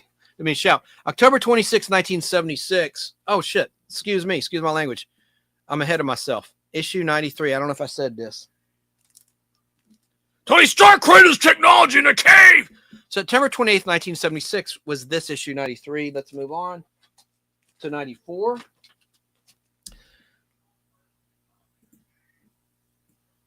October 26, 76, just before Halloween, just before the Fembots Kill Oscar Part 2 episode of $6 Million Man. I know Halloween 1976 was on a Sunday because that's when the $6 Million Man aired, on Sunday night, and most of the series run. Seasons 2 through 5, I believe. But yeah, man, this is just before. This is while the Fembots was already debuting on the Bionic Woman that Wednesday before that Halloween 76. This is a great 3-part crossover. I have it on 16mm film. You know what? I'm going to show you. I got the reels right here. I watched part 1 the other night. I'm going to watch part 2 next Sunday and then part 3 the Sunday after that. Let me just show you what film reels look like. Reel-to-reel films. This is how TV stations would show reruns. There it is. This is Kill Oscar. Well, I'm queued up to watch part 2. It's a $6 Million Man episode. Let me see if this is showing up on the monitor. Kill Oscar part 2. This is from the Bionic Woman syndicated package. It's from Australia because they'd already switched to showing reruns on videotape in America by then. And I got these imported from Australia, and I have the Fembots in Las Vegas. See, there's part 1 I watched on Sunday night, and it's a Bionic Woman episode. And then here's part 3, which is also a Bionic Woman episode from like November 3rd, 1976. And that's from the TV station in Australia that ran it. And it's even got the date. This last ran on Christmas Eve, 1986, to a TV station down under in Australia. But those are the Bionic Womans with the Fembots. I'm going to watch part 2, that $6 Million Man episode, Kill Oscar part 2. It was a crossover event from Halloween night, 1976. I'm going to watch that Sunday night with a cold beverage. It should be fun. A little private party, unless I invite somebody over. All right. So, Iron Man 94. Let me see. I've lost my bearings. I can get back to the comments.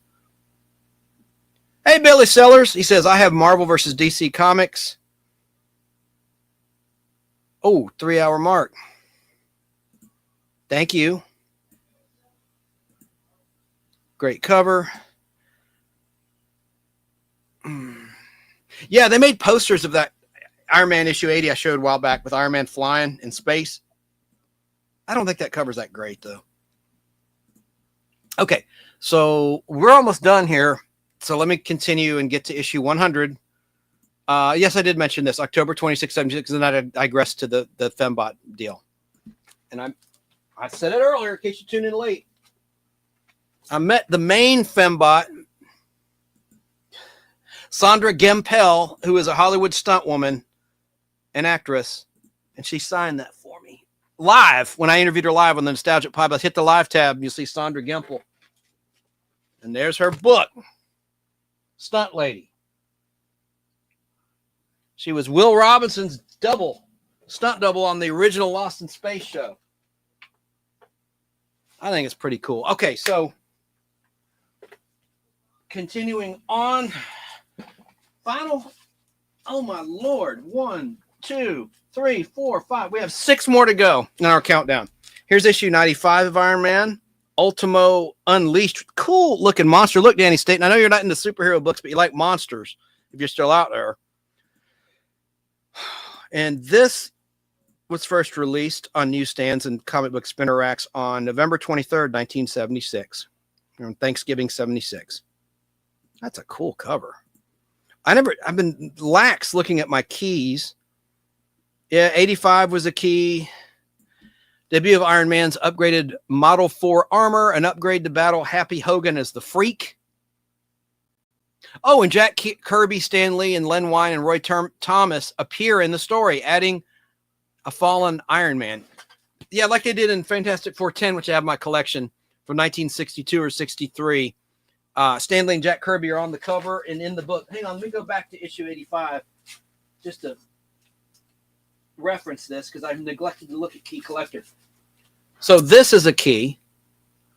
This is the one where Stan Lee, Jack Kirby, Len Wein, who created Wolverine, credited in Hulk 180 and Hulk 181, and Roy Thomas appear in the story, aiding a fallen Iron Man. Okay, they helped. I misread that. Not adding. They aided a fallen Iron Man. And then issue 86 was a key. First appearance of the Blizzard, formerly Jack Frost. Hang on, guys. I got to check the condition, not the value. I won't mess with the value. But, okay, that's the first appearance of Jack Frost. That was a key when I was zooming past. 87 was a key. The origin of the Blizzard. Origin of the Blizzard. Oh, cool. So now I'm caught up. So 96 is the next key, and then 100 is the key after that. Okay. According to Key Collector.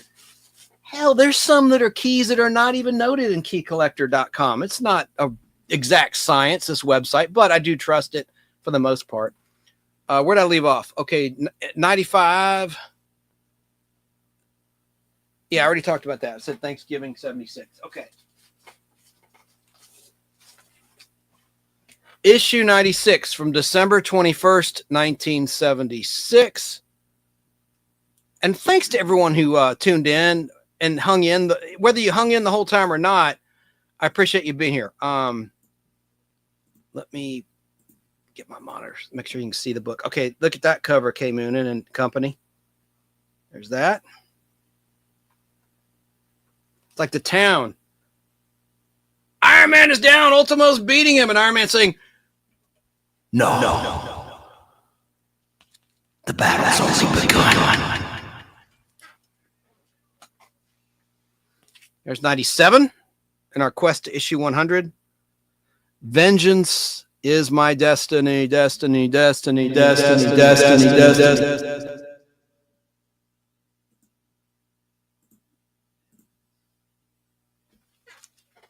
And look how the man, I didn't even notice that. Look at how the swipe from the guardsman is knocking the A and the N around in Man and Iron Man there. That's kind of neat. I never noticed that all these years. I'm not very observant. Okay. Oh, jeez. Sunfire, who was an X-Men villain from Japan, is taking on Iron Man here.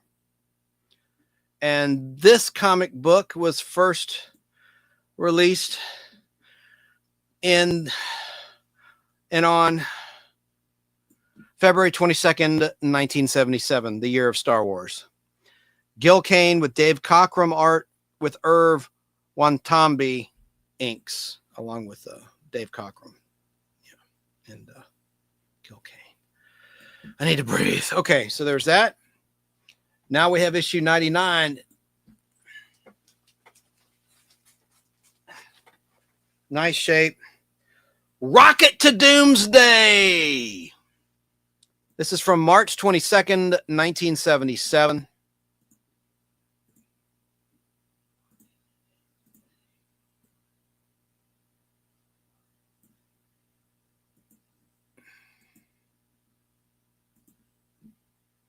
What does it say?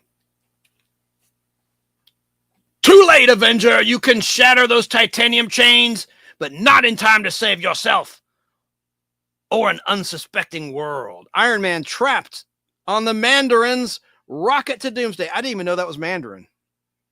It looked like Nebula or somebody.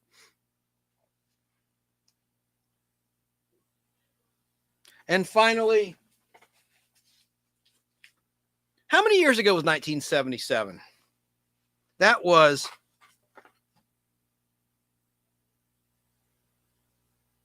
no. Yeah. Wait a minute.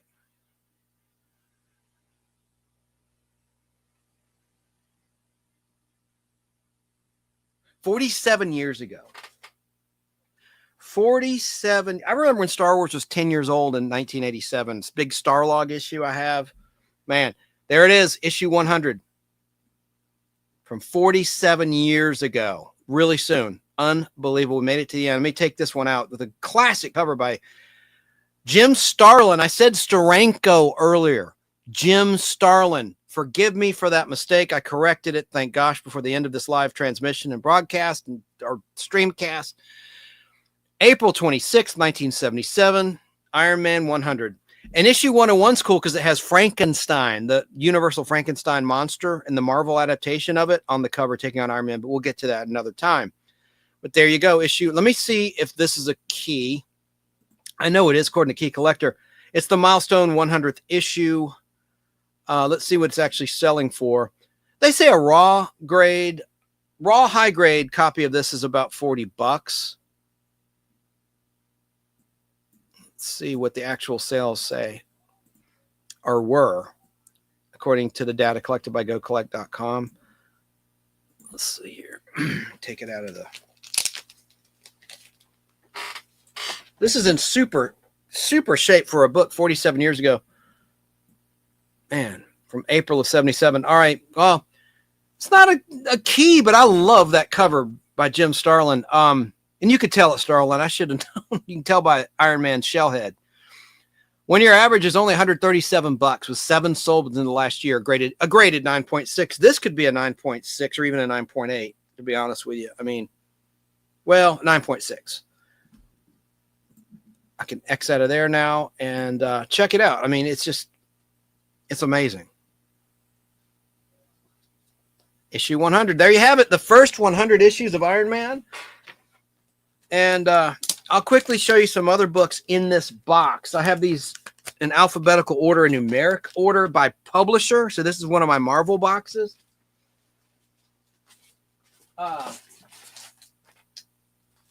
Also in here was the second appearance of Groot. There's Hulk Annual number 5. That's the second appearance of I Am Groot, who was a monster introduced in 1960. But this is cool because it brought back a lot of monsters to take on the Hulk. I have 2 copies of this book. I just love this book. Show you some other covers. There's Hulk Annual 6, Hulk Annual 7 with John Byrne art, Hulk Annual 8, Hulk Annual 8 with the Sasquatch. There you go, Danny Staten. And Mongolian Monster. I know they're not watching, but the Sasquatch. And a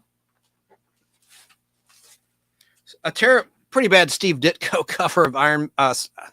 So you're saying Iron Man. Incredible Hulk Annual 9. Incredible Hulk Annual 10. Steve Ditko art. I like this issue, The Day the World Turned Green. And this is where the leader is poisoning the water supply to try to gamma radiate the general public. And I just love that. I bought this. This is one I bought off the rack when I was 11 years old. Same copy. It's a newsstand copy. I bought it at the 7-Eleven, Marietta, Georgia. I'm sorry, the Stop and Go. Stop and Go, Marietta, Georgia, next to the Park Air Roller Rink, which wound up burning to the ground like in 1983. There's Hulk Annual 12 with a John Byrne cover.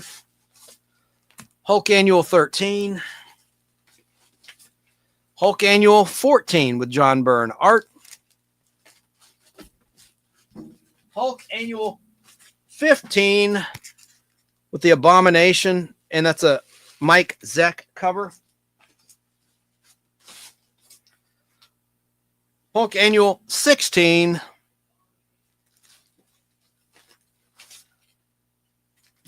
Hulk Annual 18. Where's 17? Hulk Annual 18. Hulk Annual 20. Where's 19? Giant Size Hulk 1, which is a bunch of reprints. Hulk and Quasimodo 1983 one-shot. That monster. Sal Buscema art. I don't know what this is. Captain America trying to stranglehold, do a headlock with the Hulk there. Indestructible Hulk. I don't know why that's in here. And then I'm not going to go through all these. Oh, this is misplaced. Human Fly 3. I have all these. It's about a stuntman. What the hell? Where'd that go? Wait a minute. H alphabetized. Hulk. Yeah. Well, fuck. Heck. That should not be there. Indiana Jones and the Temple of Doom adaptation. Part 1. Part 2. Part 3. Cool cover. I've got all the Indiana Jones. I'm not going to bore you with those. Nice John Byrne art, issue 1. The Further Adventures of Indiana Jones, 2 copies. I got all the adaptations. There's the 1989 movie Last Crusade with Sean Connery Jr. and issue Jr. and with Harrison. And they're not that different in age range, actually. All right. Anyway, I got all those Further Adventures. I think that book lasted. I'm not going to go through all of those. I wish I knew where that Human Fly came from issue. Anyway, let's see. I'll just show you the last issue.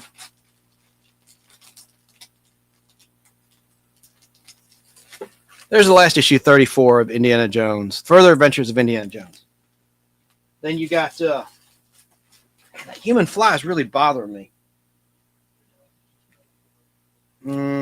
I'll just put it here.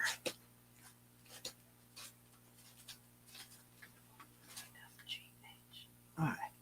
That goes back here. Let me do something, folks. Sorry, I'll put it there to try to remind myself to put it where it belongs.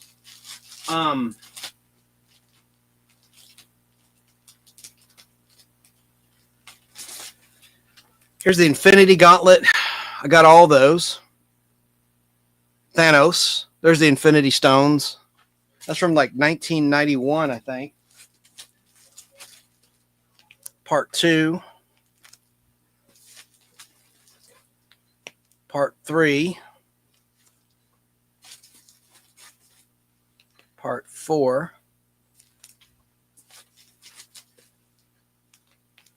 Part 5. Part 6. And the final issue of the miniseries. Inhumans issue 1. I have their first appearance in Fantastic Four issue 45.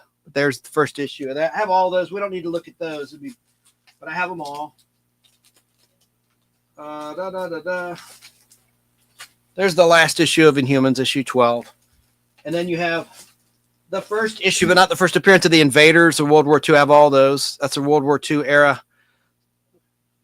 superheroes fighting the Nazis. They first appeared in giant size. Well, no, they didn't. There's giant size Invaders. I'm getting confused with something else. There's giant size Invaders 1. Invaders Annual 1. Also in this box, I already showed these, are all the Iron Fists. There's number 1, mint condition. All 15 issues. Including the first Sabretooth and the cheap reprint of it, Marvel Milestone. And then a mint copy of Iron Fist 15 X-Men, early John Byrne X-Men art.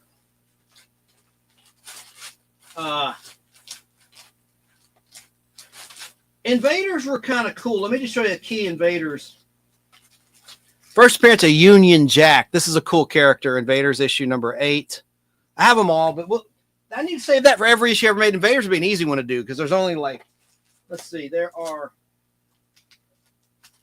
there's 41 of them, and there's the last issue. All right, I'm going to stop the show. Thank you for your time. We've gone 3 hours, 31 minutes, 58 seconds. Really grateful to everyone who was here. Thanks to my power mods, Keebs, who was here pretty much the whole time, and then Sarah, who was here for a while. My Flock is everywhere. I know that Chrissy BBB Brainbender's banner was working, so she has an excuse. She's never here because she's busy. She works full-time, more than full-time for a trucking company, so I understand that. Kay Moonen, great live stream, awesome comic books. Catch you all again. Thanks for being here, brother, and I'm sorry I was late. You were here the whole time. You deserve a gold medal or comic book. Thanks to Curse Zero for checking in.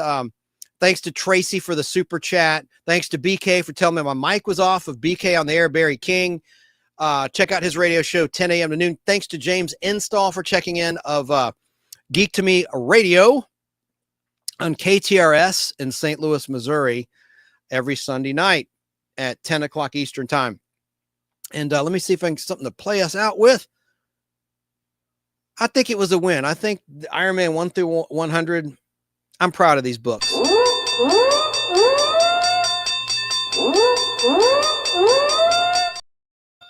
And it was good to do another edition of Every Issue Ever Made. And next time we'll probably look at Captain America, and we'll continue Iron Man 101 in the future.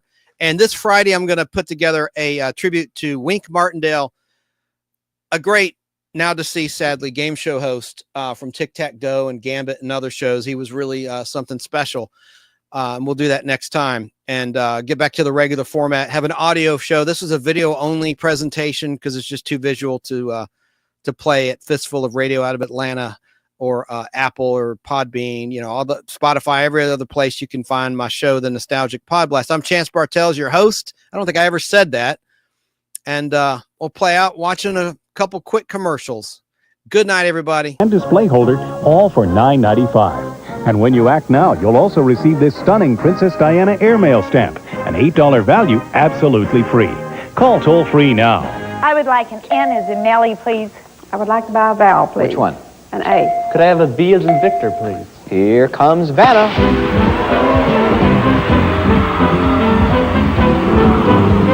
I have so much fun up here with this guy.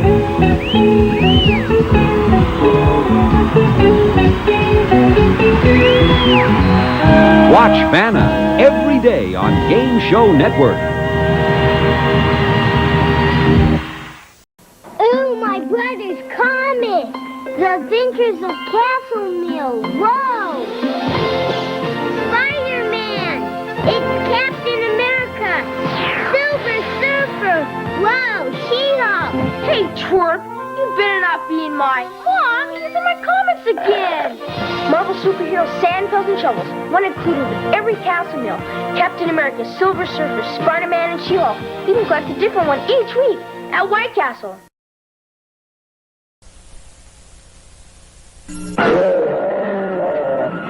The Incredible Hulk. This man is searching for the cure to a raging force dwelling within him. Bill Bixby as Dr. David Banner. Lou Ferrigno as the Incredible Hulk. Together, a powerful combination for justice. The Incredible Hulk. Today at 9 on Channel 46. The majesty, the might, the mayhem of Marvel Comics leaps off the printed page for larger-than-life action on the Sci-Fi Channel. Join Marvel's own Stan Lee for 2 titanic days with the Incredible Hulk. One of the great stories of the 20th century. And the Amazing Spider-Man. This one's an original. When the Sci-Fi Channel presents the Mighty Marvel Marathon, hosted by Stan Lee, beginning Sunday, July 4th at 8 a.m.